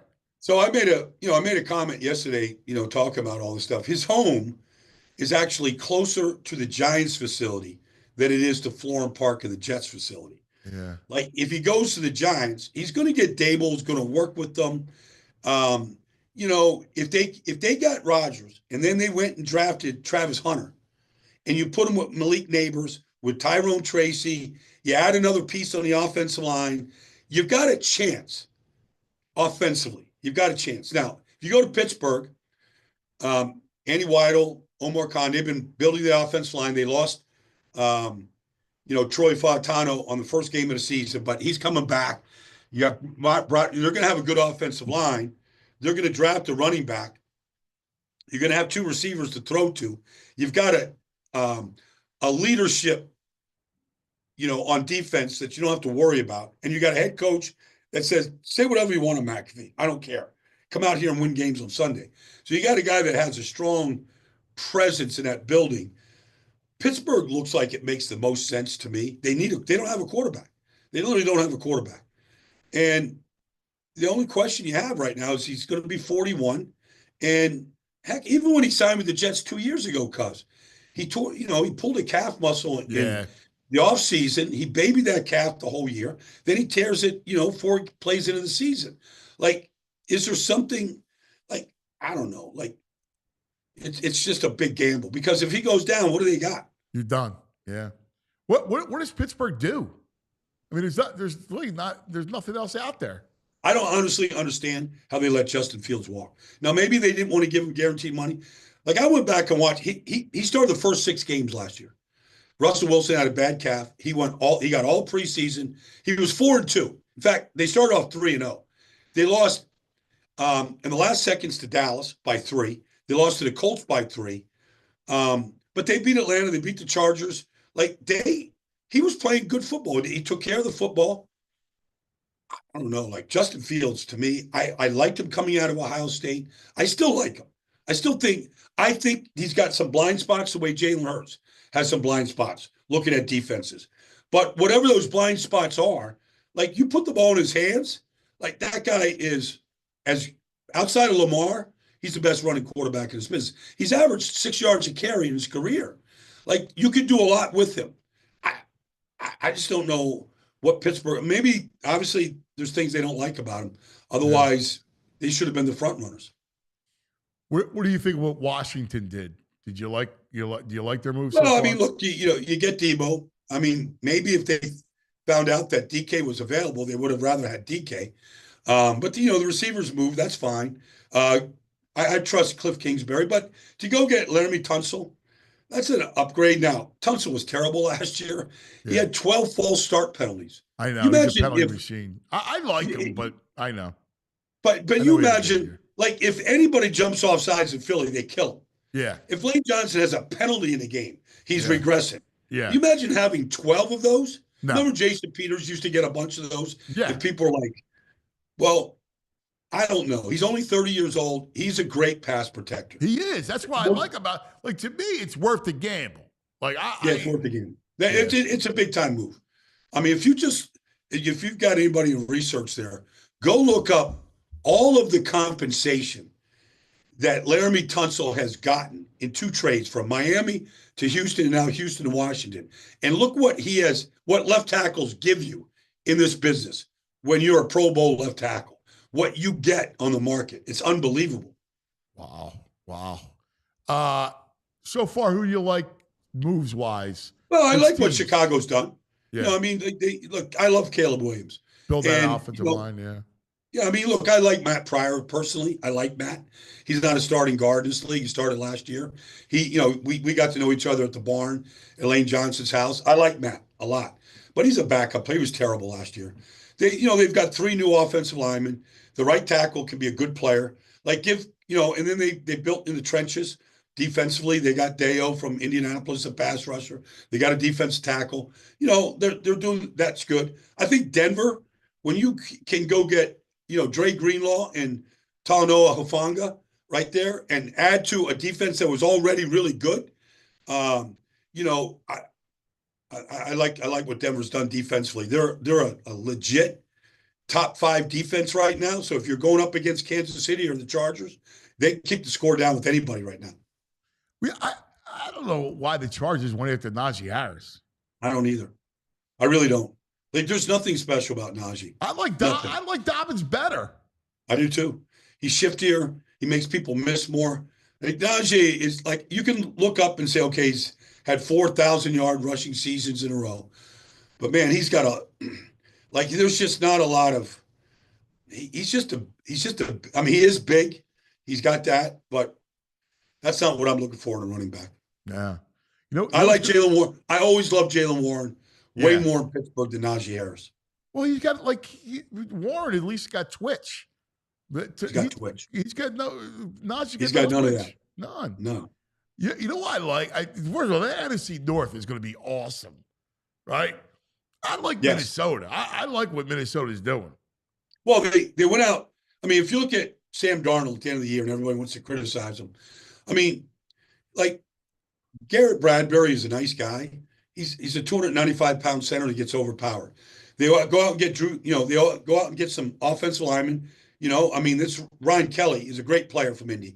They upgrade the center position. They upgrade the defensive tackle position. They re-signed, Byron Murphy. They're going to be good. Minnesota's going to be now. We'll see what J.J. McCarthy looks like. It'll be interesting to see if anybody plucks Daniel Jones. But if they don't, they got a solid backup guy. Or at least a guy that can compete with J.J. McCarthy. That's the X factor. But Green Bay just went and got Aaron Banks on the offensive line. They want to still continue to do what they're going to try to do. Defensively, they've got to get better if they want to beat Detroit in that division. The NFC North is loaded. There's Chicago. It will be very competitive in that division, if not a chance to really go compete in that division. Hey. I got the Tunsil compensation real quick. Oh, yeah, good. So the Commanders, they get 4 picks, a third, a seventh, a second, and a fourth. And the Dolphins, they threw Tunsil with Kenny Stills. They got 2 first-round picks, a second-round pick, and 2 players, cornerback Johnson Batamosi and a tackle Julian Davenport. So 2 first-round picks, 2 second-round picks, a third, a fourth, and a seventh. Oh, my God. For Laramie Tunsil. Yeah. It's unreal. Yeah. Wow. That's unbelievable. And I still remember with the gas mask. Yeah.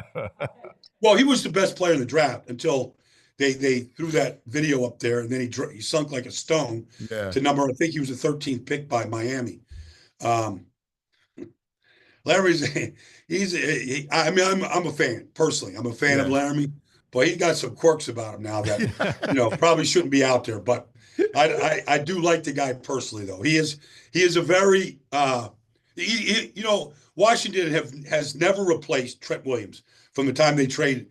From the time that he sat out when they couldn't get the medical situation cleared up with his with the injury that he had, went to San Francisco, played great ball. They've never replaced him. So I give the new GM in San Francisco a lot of credit for this move. All right. Last thing, we talk about all these teams. You know what team we have not even talked about? Yes. Of course. The same team that we didn't talk about last year. It's unbelievable, cuz.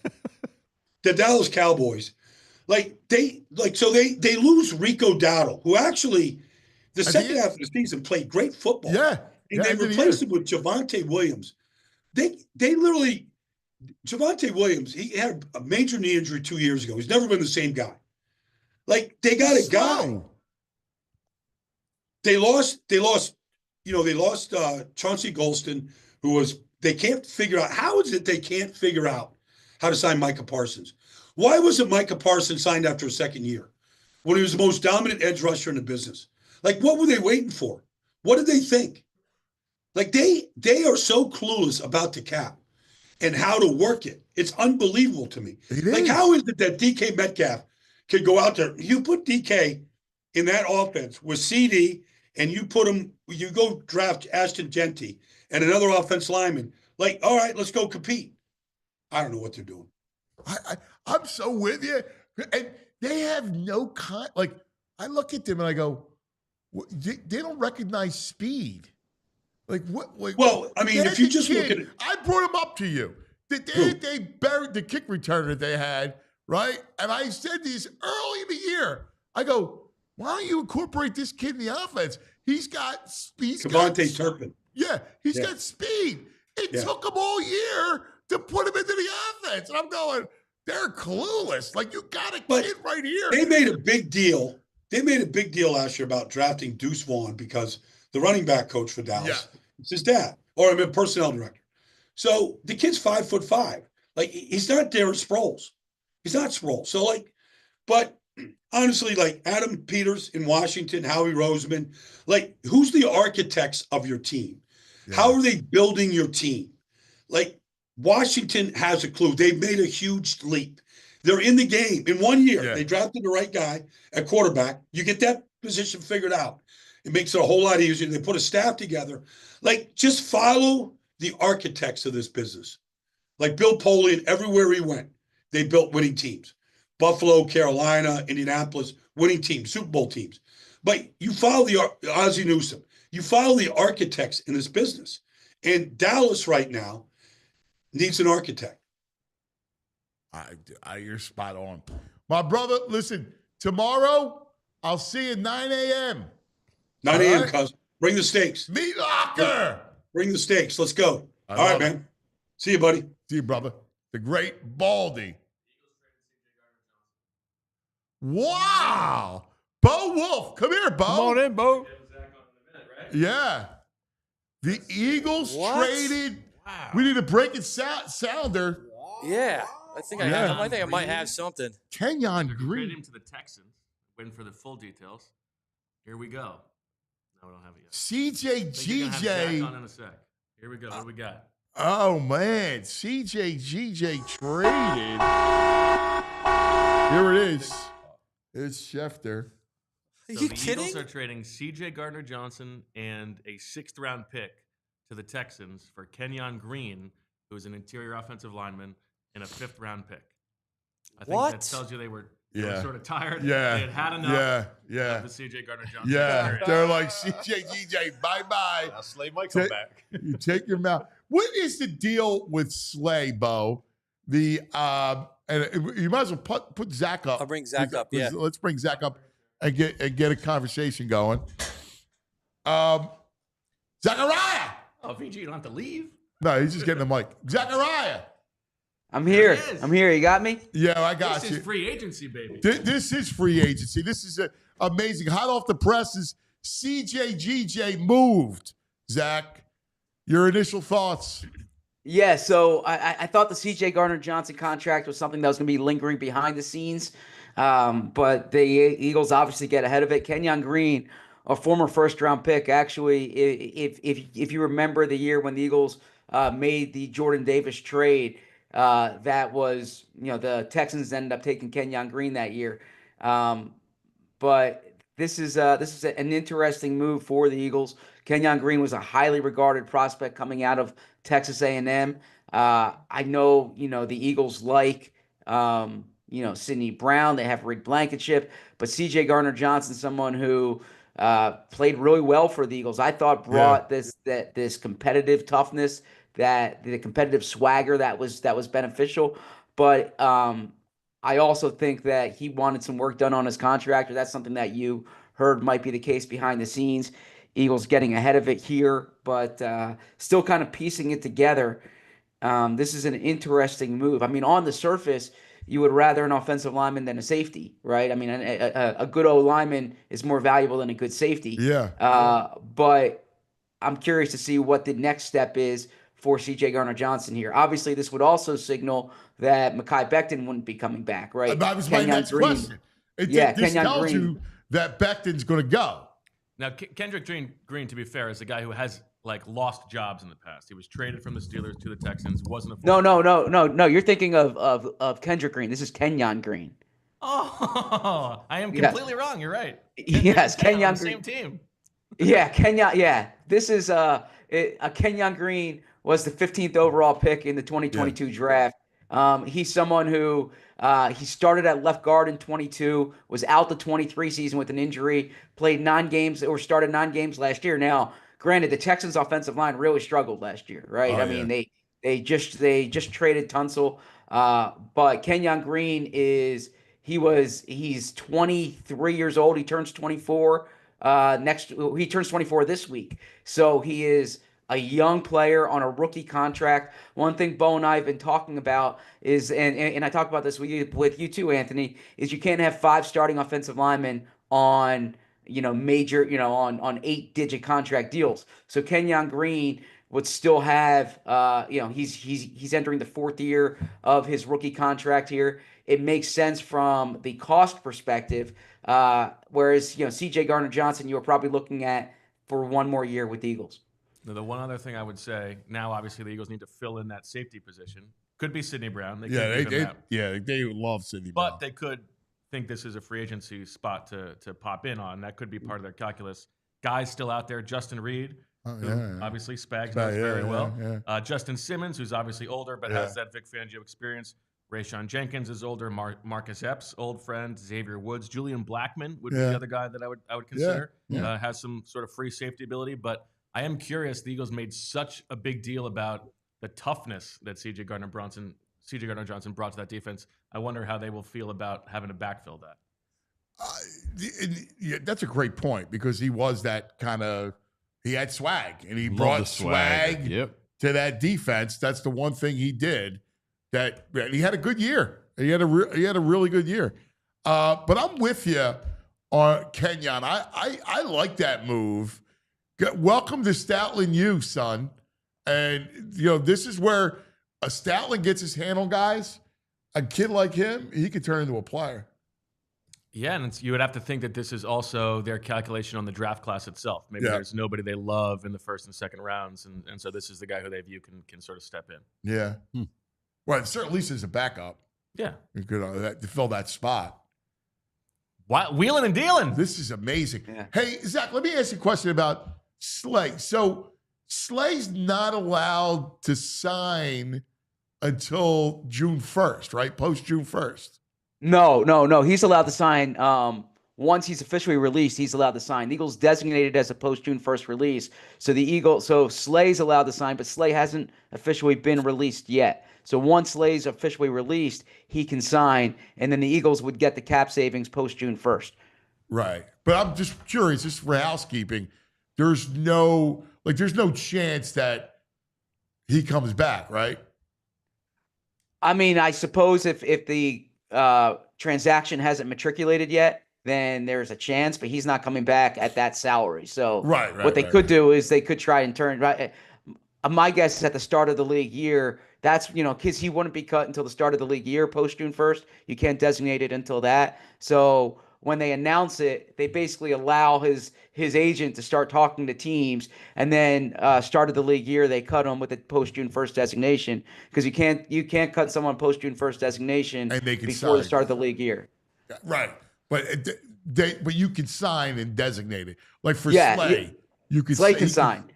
Yeah. So, but the difference is with trades, you have to wait until after June 1st to make a trade for someone who you're trying to get the cap savings post June 1st. All right. So let's think about this for a second. Let's stay in the secondary. So Rodgers, like that was the one guy that I went, all right, we expected Slay to get an offer somewhere. Rodgers was the one guy I have a little remorse. Yeah, I don't think that was a crazy contract either. Right. $7.5 million would have made sense to them. I think it tells you how they feel about Keely Ringo, don't you? Yeah, oh, yeah. Listen, Zach, you and I talked about this. They love Ringo. They've always loved Ringo. Yes. I liked Ringo from what I've seen, and what I've heard. But I still, the depth is a big deal. Well, that's right. It went from a position of real strength to now it's a pretty thin position. Right, you lost 2 guys, and so I do think they're going to add somebody.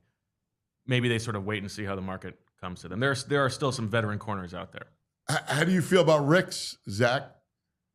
I mean, I like the size speed combination. I prefer Ringo to Ricks. I actually liked Ricks as a rookie more than in camp last year. I didn't think he made the necessary jump last year. This will be year 3. We'll see. I mean, the Eagles kept him around for a reason. He's someone who the Eagles buried in terms of they kept him inactive for most of the games when they had a healthy roster because they did not want to release a young corner. So Ricks will be in the mix, but I agree with Bo. I think they're going to add a veteran corner. I would say not someone to start over Ringo, but someone to compete with Ringo. Yeah, which would make sense. Rasul is the guy who does jump out. Rasul would be fun to bring him home. Yeah, and he's a perfect fit for the defense. Yeah, he's physical. He's got good ball skills in zone coverage. He is maybe, to Zach's point, like a little too good for Ringo to have to beat him out. But if the price is right, I wouldn't turn it down. Plus, he is 30, so you're probably baking in some injury possibility anyway. Is Bradbury still on the team? No, he was released. He was released. All right. You want to bring him back? Well, so he's similar to Slay in that I think that process is at the start of the league year.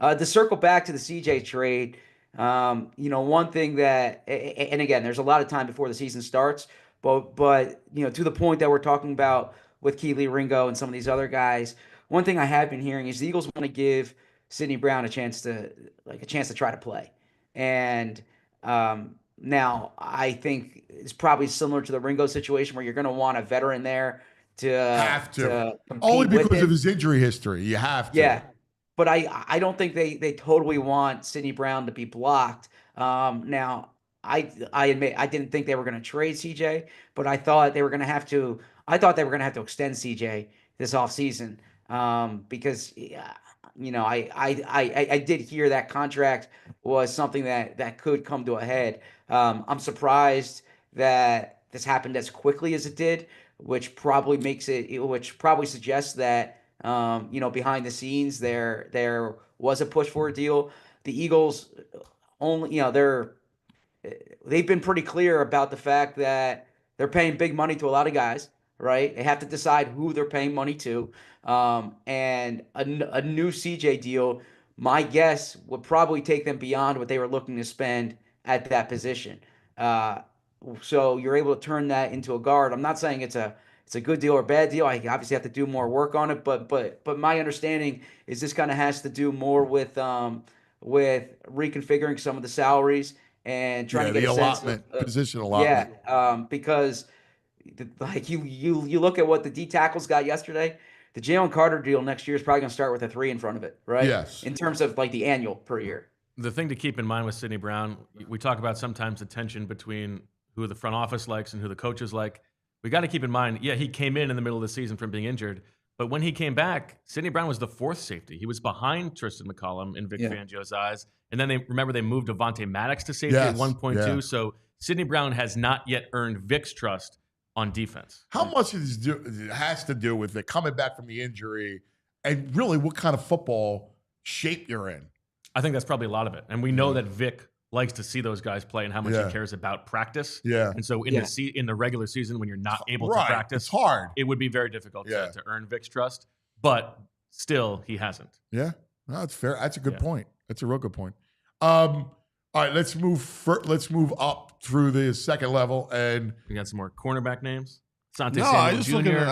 You do? Yeah. Asante Samuel Jr. is out there. I saw his name floating around. Eric Stokes has the Georgia background. He is sort of the level of like Keely Ringo should be able to beat him out. Yeah, that's interesting. So how do we feel? We knew that they were going to lose Sweat and Milton Williams. And there was like no remorse whatsoever. I don't know. I mean, I look at it and go, You expected to lose them. I think both guys, not that, and I wish them well, but I'll be honest with you, I think they got a lot of money. More money than I would pay them. Yeah. Now, in Milton Williams' case, that is more money than I was expecting him to get. I thought he was going to be the highest paid non-quarterback in free agency. I did not think I didn't think it was going to get up to the 26 million range. That's the nature. And look, I give Milton credit in that he hit the market. He in a down year, he really got paid. Those weren't waters the Eagles were swimming in. When it comes to Milton Williams, I think he's a good player. I think that you tend to get overpaid in free agency. That's the nature of hitting the open market. I think the Eagles are going to miss Sweat more than they're going to miss Milton Williams. And the reason I say that is because I actually think they have some internal options at D tackle more than they have at edge rusher. I want to see how this edge rusher picture comes into play. I don't know if obviously they're not playing a game tomorrow, but they really need help in that position. You're replacing 60% of the snaps at edge rusher with Josh Sweat. He's someone who's good against the run. He was a productive pass rusher. Sweat's contract, I didn't think the Eagles were going to pay Sweat. I think both sides were ready to move on. But I think that's one where they need to have an adequate replacement because I don't think they have the in-house options there that they need at this point. Yeah, I think that's fair. I mean, I wouldn't have paid him. I think you like him more than I do. I think a lot of that group like first of all, Carter and Nolan having those two, the way Nolan came on helped. Look, Sweat's a terrific player. I mean, if that knee thing never happened, who knows? He could have been a great player, right? And he turned out to be a very good player. But I don't know. I was never a huge Sweat guy. Yeah, I was. I know you were. I know you. Yeah. What do you think of Hunt? I really like J.L.X. Hunt. I think J.L.X. Hunt has the frame. He progressed more this year than I anticipated.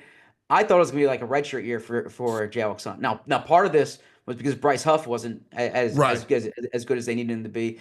But I really like the way J.L.X. Hunt progressed, and I think J.L.X. Hunt is absolutely going to be part of a 3 or 4 man rotation next year on the edge. I just think that if you're expecting it to be Nolan Smith and J.L.X. Hunt and then like a journeyman veteran, I don't think that's good enough there. I think there needs to be a material addition to that edge rushing group. But I'm with you on J.L.X. Hunt, and I think that I'll take a mea culpa on that one in the sense that when they drafted him in the 3rd round last year, I was saying, I like the idea of it, but they were passing up on some more established play or some players I thought could help them quicker. They were right. J.L.X. Hunt had more of an effect his rookie year than I anticipated. What do you think? I think, I agree with Zach. I was very impressed with J.L.X. Hunt. No, as he came on. I mean, in the Super Bowl, he was shoving guys around. He's running right over Joe Tooney. That's what I'm saying. Like, I asked VG because I was like kind of gussing over the kid. Yeah. Just little flashes. I'm like, damn, he's a player. He's strong. J-Lix. He's really strong. I think the arrow is pointing up, but I do agree with Zach that they need somebody else there just to feel. Well, I gotta believe at some point somebody's going to get cut that they're going to have interest in. Yeah. Draymond Jones, Zach has done a good job pointing out there's a Vic Fangio connection. He's got inside-outside versatility. Would make sense as a guy who you could sign. It's a good name, Zach. And then let the draft sort of come to you. Basically, Draymond Jones could backfill whichever position you don't get in the draft. Would make a lot of sense. The other thing to keep in mind with on the edge, not to knock on wood, but Nolan Smith is such a violent player. Yes. And his frame is such that I think there's a little bit of a concern that there could be some injury, likeliness there. It happened in the Super Bowl, right? He's been banged up. I think that's something that they need to keep in mind. So CJGJ has tweeted, "I love you, Philly. We forever champions." Hey, right back at you, CJGJ. Zach, when you look at we talk about Huff, what's the plan with him? A hope. I mean, honestly, Damn, Zach gives you that. But they have to have some sort of plan. Like you got to figure out it's a ton of money. You got to figure out, can I salvage this dude? Is there a way to salvage it?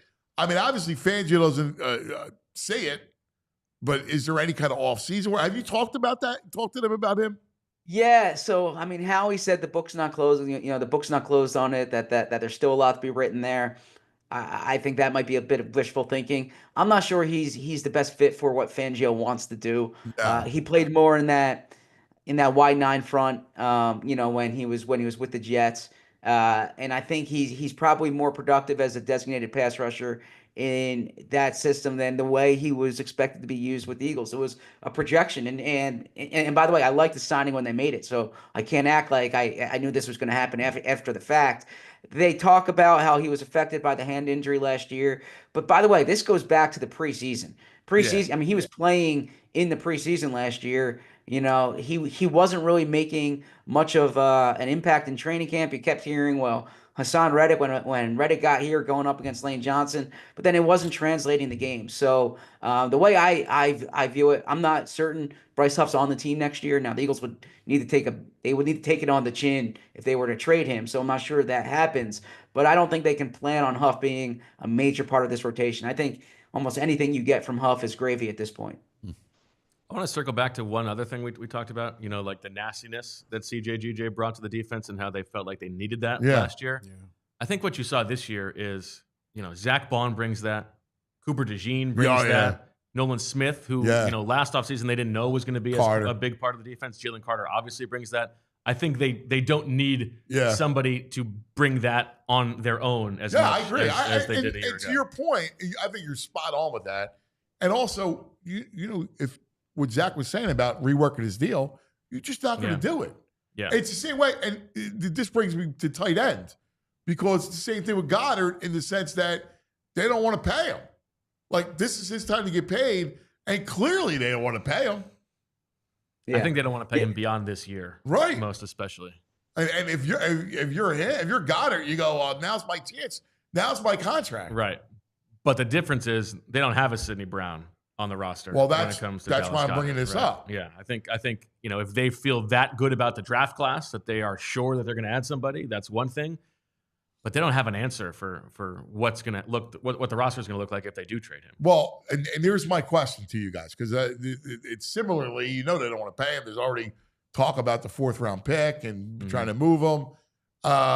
We know that this draft is rich in tight ends. Baldy and I were just talking about Mason Taylor, who I think would be a great fit. He's a terrific. I'm a big fan of Mason Taylor. You saw him play. You were down there live.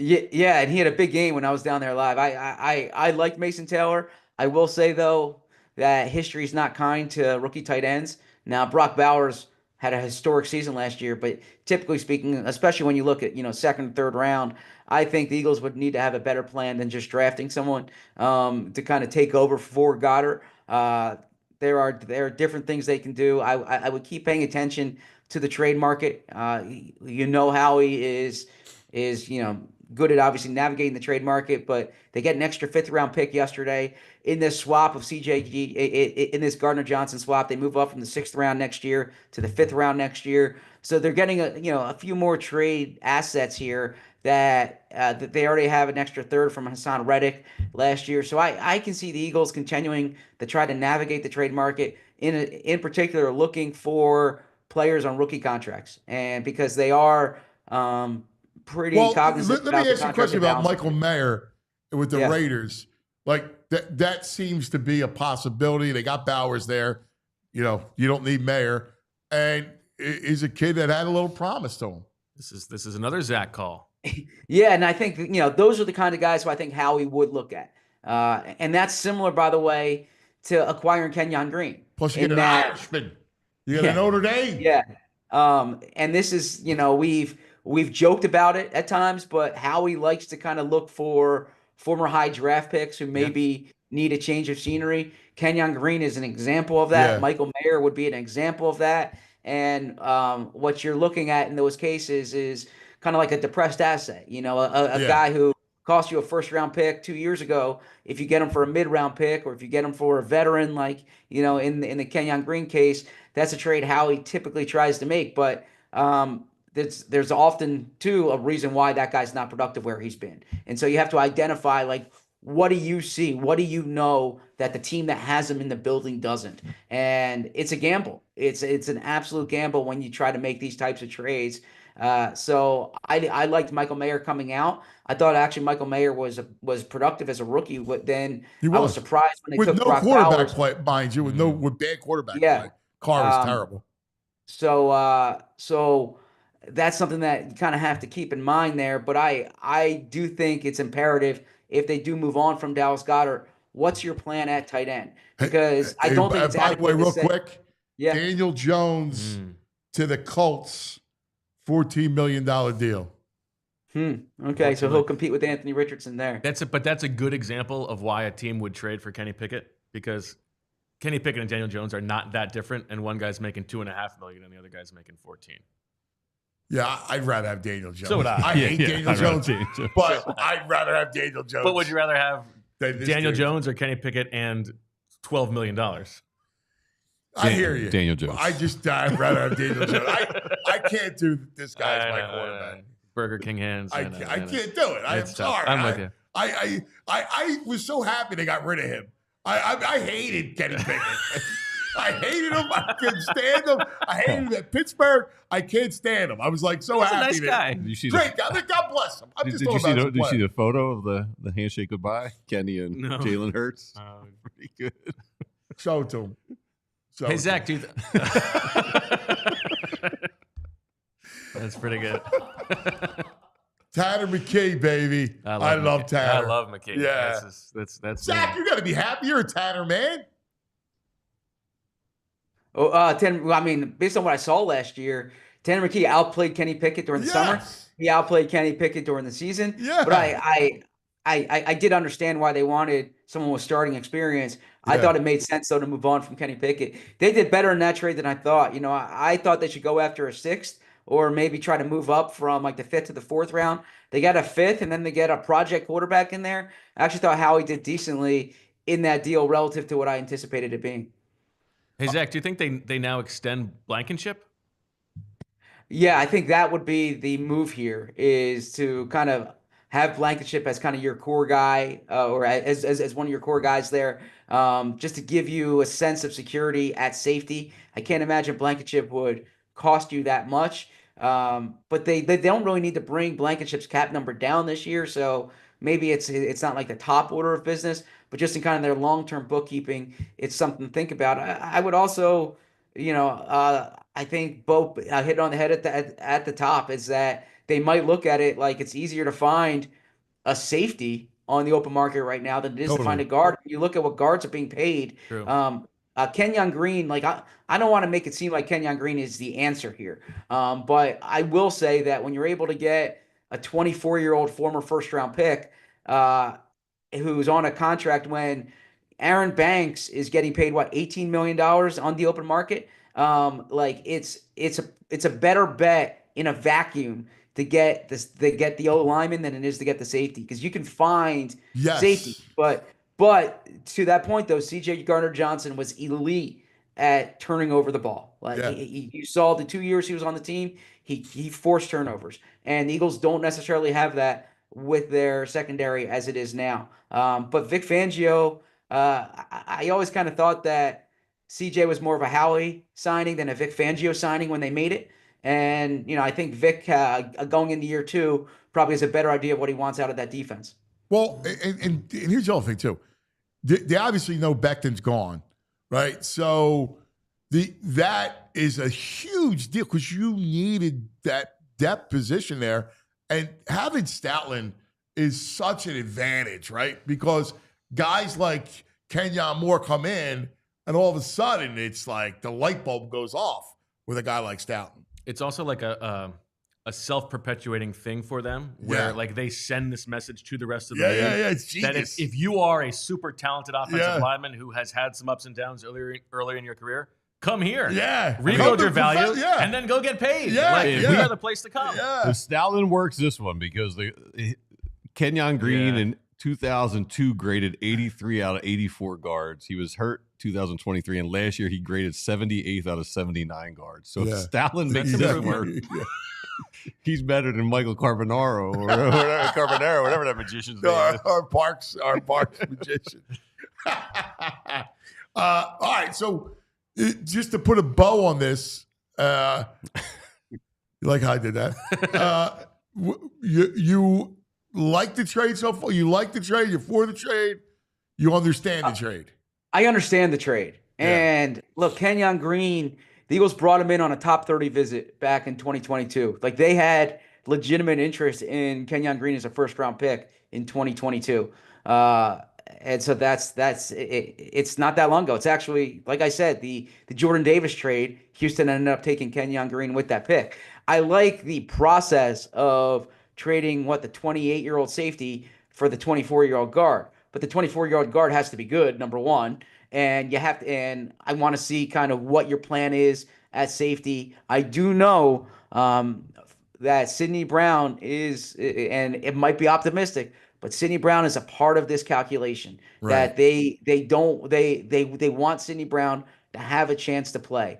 I was curious, frankly, during the past week or two, if it was going to be at nickel. That was something that it didn't seem Vic Fangio was really interested in a year ago, was having him at nickel. But now if a safety spot opens up, and from Bo was talking about kind of like the CJ Gardner playing style, the CJ Gardner Johnson playing style.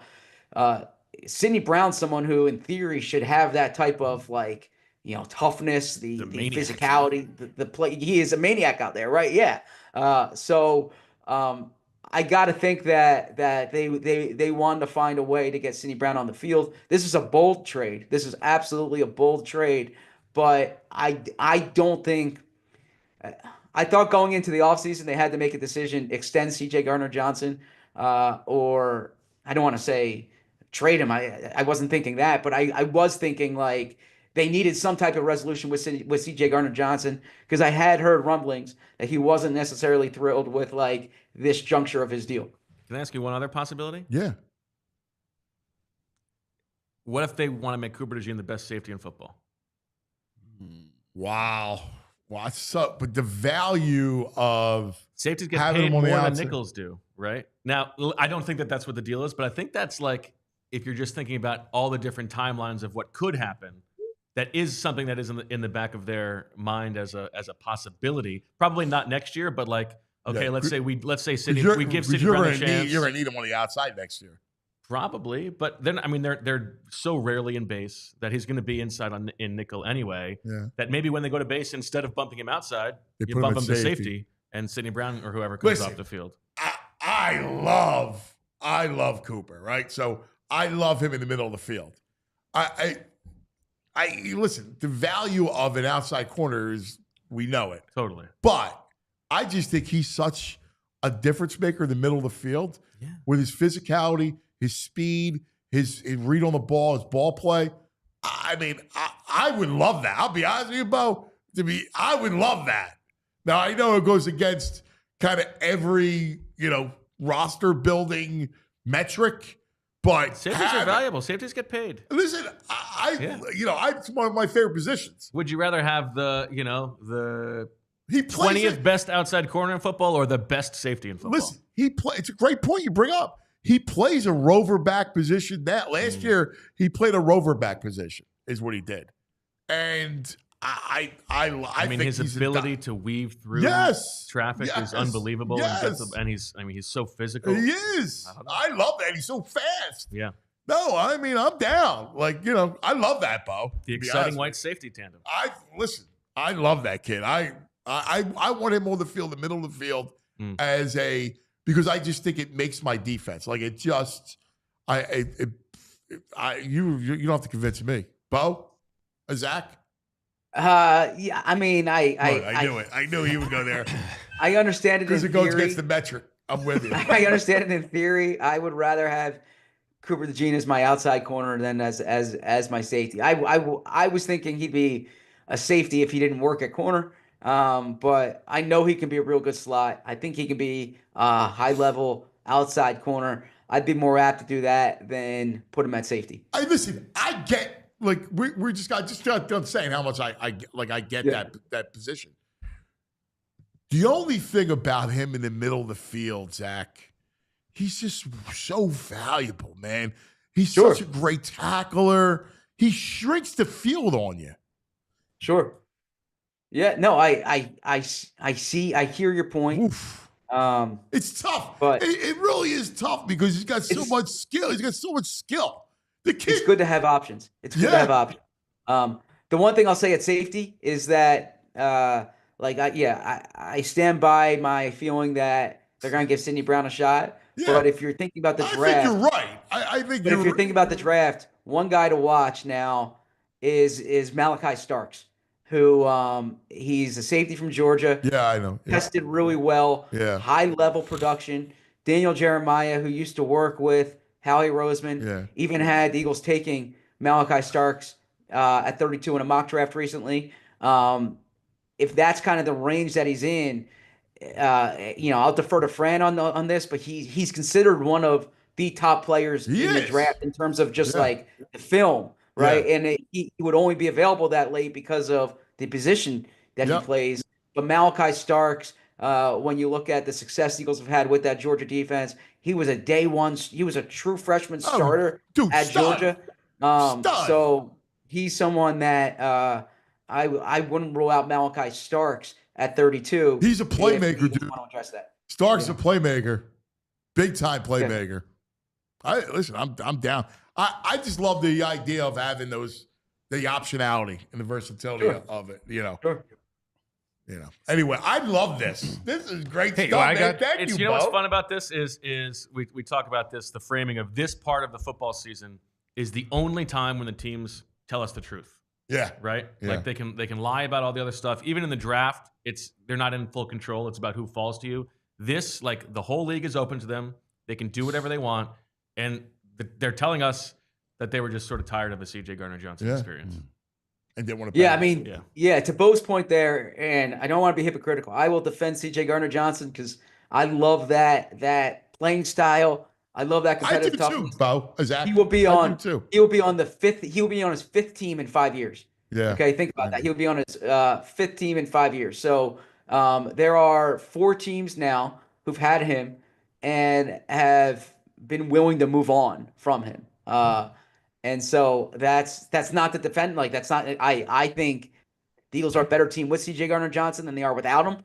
But the league has kind of spoken about some parts of this that is part of the CJ Gardner Johnson experience. Yeah.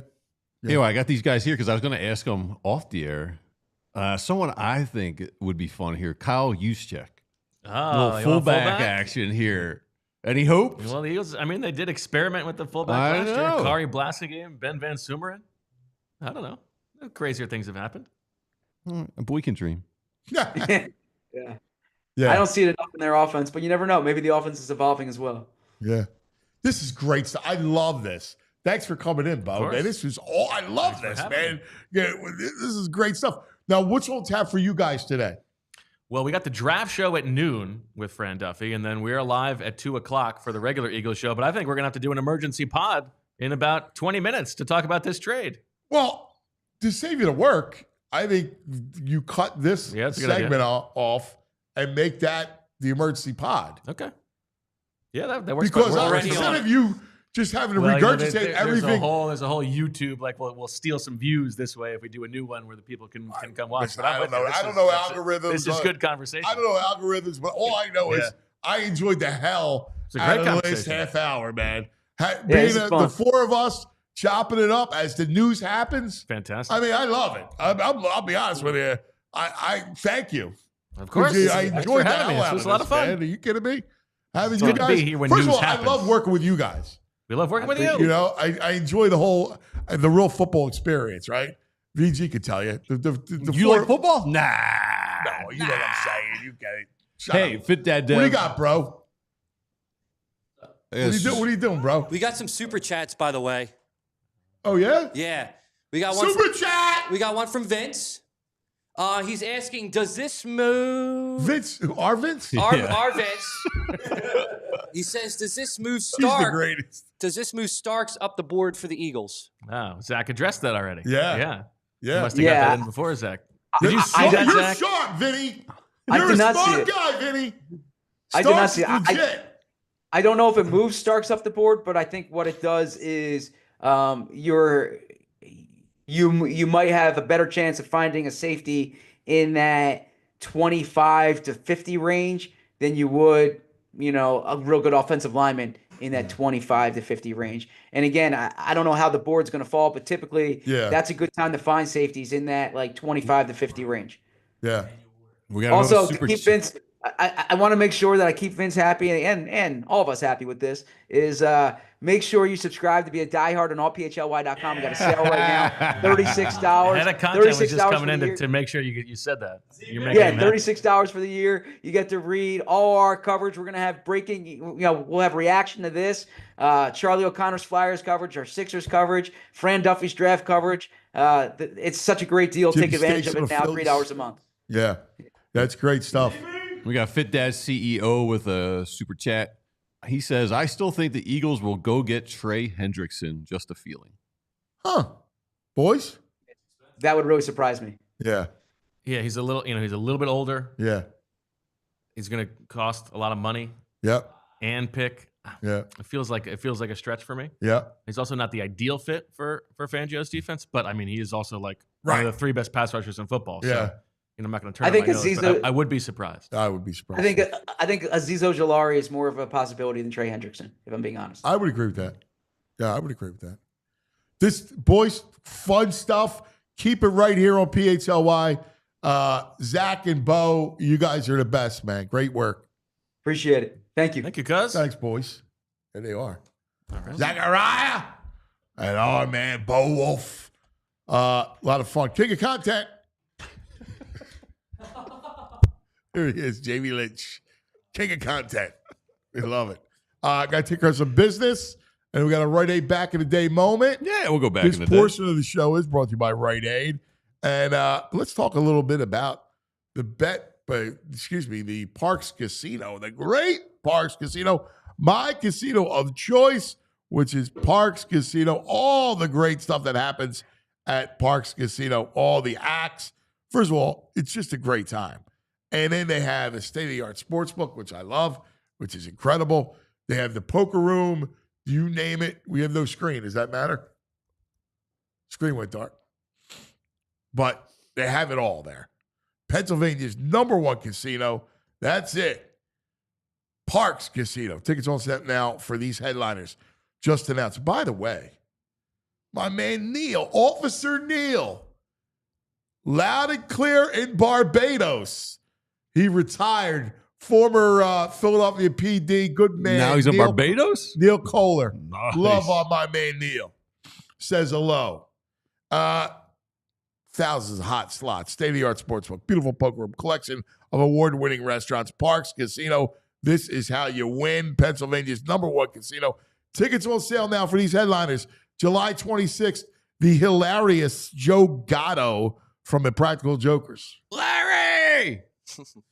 July 3rd, Grammy-winning singer-songwriter Gary Clark Jr. Here come old Flap top, he come growing up slowly. He got Tojo eyeball. Comedian Ron White, March 20th. Can't fix Sixers. The Motown sound of the Isley Brothers. This old heart of mine's been broken 1,000 times. Each time you break away, he's getting better. Yeah, that was his best one. Yeah, he's getting with it. But he doesn't know the next verse. No, I didn't know the next verse. Yeah, you got to get to know the next some verse. homework, man. Some homework. The comedian duo Chad Daniels and Kelsey Cook from Pretend Problems podcast. Psychic medium Matt Frazier, April 18th. I'm feeling a Sally or a Smith. Or a Gina, like Joe's mom. Did you ever know a person with a vowel in their name? The band live, April 24th. TV Todd's clients. Oh, now feel it coming back again. Comedian Gary Owen, April 26th. Larry the Cable Guy, May 16th. Get her done. Comedian Mark Norman, July 12th. Don't forget, dinner and drinks before the show. Liberty Bell Gastropub, Beer Garden, Parks Grill Steakhouse, Bamboo Noodle House, Chickies and Pete's, ParksCasino.com to buy tickets for all shows. Parks Casino, this is how you win. You got to be 21. If you have a gambling problem, please call 1-800-GAMBLER. Also, let's talk about Timeline. I just started my Timeline. Now, you look good. All You right. coming in, you got a little bounce in your step these days? I started my Timeline. Yeah. Health longevity supplements featuring their proprietary ingredient, MitoPure. Mito I think Pure. it's MitoPure. Mito Pure. I'm just looking at free agencies there. So Timeline helps you process all the free agency. MitoPure works with your cells in your body to help reverse age-related decline. All right. So the benefits include strength, energy, endurance. 15 plus years of research secured 30 plus U.S. patents for their products. Go check out the Timeline websites. It's all there. All right. I mean, when I tell you the cells in our bodies are the building blocks of life. All right. So Timeline is the supplement that works with those cells to help give you more energy, feel stronger during workouts, and preserve health and mobility as you start to age. All right. Because I don't want to believe it. Happens all of us, hopefully. I want to throw to my kids. Yeah. All right. I want to go show them how to play 1-3-1 zone. Yeah. All right. So I need to do that. Get ready to be your best, most energized, most revitalized you. All right. And right now, Timeline's giving you 10% off your order of MitoPure. Go to timeline.com/PHLY today to get started. That's timeline.com/PHLY to get started. All right. Time now for the Rite Aid back in the day moment. We're going back. We're going back. We're going back in the day with Rite Aid. Yeah! On way back to this day last year. Signing of Saquon Barkley. Oh, that's fabulous. Yeah, big day. Saquon. Man. Little did we know when that happened. Listen, We'd see we the were greatest all running back excited. season ever. You know Super what's Bowl. funny? I remember leading up to the season going, wow, man, can you believe the Eagles got Saquon Barkley? It's going to be great. Yeah. We didn't think it was going to You be didn't that. expect to be epic. Record breaking. Unbelievable epic. Jumping over people backwards, Super Bowl. Just Best possible outcome. outrageous. Yeah. Saquon, man. Wow, that was fantastic. That was, the greatest signing in Super Bowl history. I remember going with the season started, wow, we got Saquon. That's a great toy. Saquon, A.J. Brown. Yeah, it was a great toy. And But you know what's funny? The first couple games of the season, you didn't even realize how good. Well, we knew that they were a run team. Yeah, but once not they like sold that. out to the run and became what they were, downhill run team. 2,000 yards. Yeah. Crazy. All right. What do we got tonight? Fly guys tonight. Are they? Flyers play tonight? Yeah. Oh, I don't know, man. Champions Well, out of the loop. League. He's got me all hyped on Champions League. Yeah. I'm worried about conference tourneys. Champions League. What's Champions League. Well, in Flyers in sends. 2 hours. Flyers sends. 7 o'clock. So I love Brady Kachuk. Mm-hmm. He's a I can talent. imagine you like the Kachucks. I love Brady Kachuk. Yeah. I like Matthew, but I love Brady. Brady's my man. All right. I'm looking forward to watching Brady Kachuk tonight. Hey, you And got these me guys. all. I'm getting a text from you. I was falling asleep about the fights are back. Hey, I wanted to do a nug. This is still from last night, dude. From the Super Punch from, Simone Benoit? So I was watching this game live. Yeah. So go ahead. Dude, look at that. All right. So That is epic. So this is last night, right? So it was funny. I have the ESPN Plus, so you get all the games, right? And so it was nuts, right? It's Leafs and Utah Hockey Club. And late night, I love my late night hockey, right? And I've been noticing that fights are coming back. There's a lot more fights than there have been. Right. And I saw this live. He jumped over. I text you. Yeah, you texted Right me last after night. that thing, I texted you. I figured you would be up. And he reaches back he's throwing this punch from, the game was in Utah. He's throwing this punch from San Diego. I went, boom. Yeah. And it was unbelievable. And it was nuts because Toronto was up 3-0. And that punch ignited Utah that went up tying it and winning in overtime. Super punch. I didn't know there was a super punch Yeah, thing. that was a great punch. I've been enjoying the fights being Love had. the super punch. Yeah, it's been a lot of fun. So Fly Guys Night, college hoop today. You got anything, bro? Any picks? Yeah. You haven't looked? Sam Houston, ride them with me.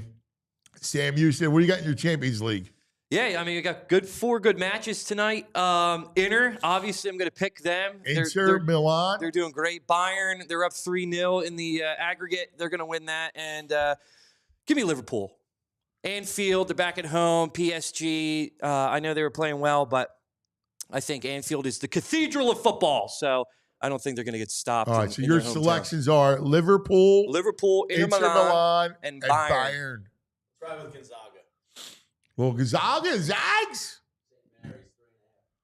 I like it. All right, that's going to do it for the program. Great job, Andrew. Great job, Joey. All right, fun stuff. Keep it right here, man. Free agency, we got you covered. You just saw Jack and Bo. Something happens, we're on it. All right, have a great day, everybody. We love you. Be careful. See you in the morning. We all silly like the mayor.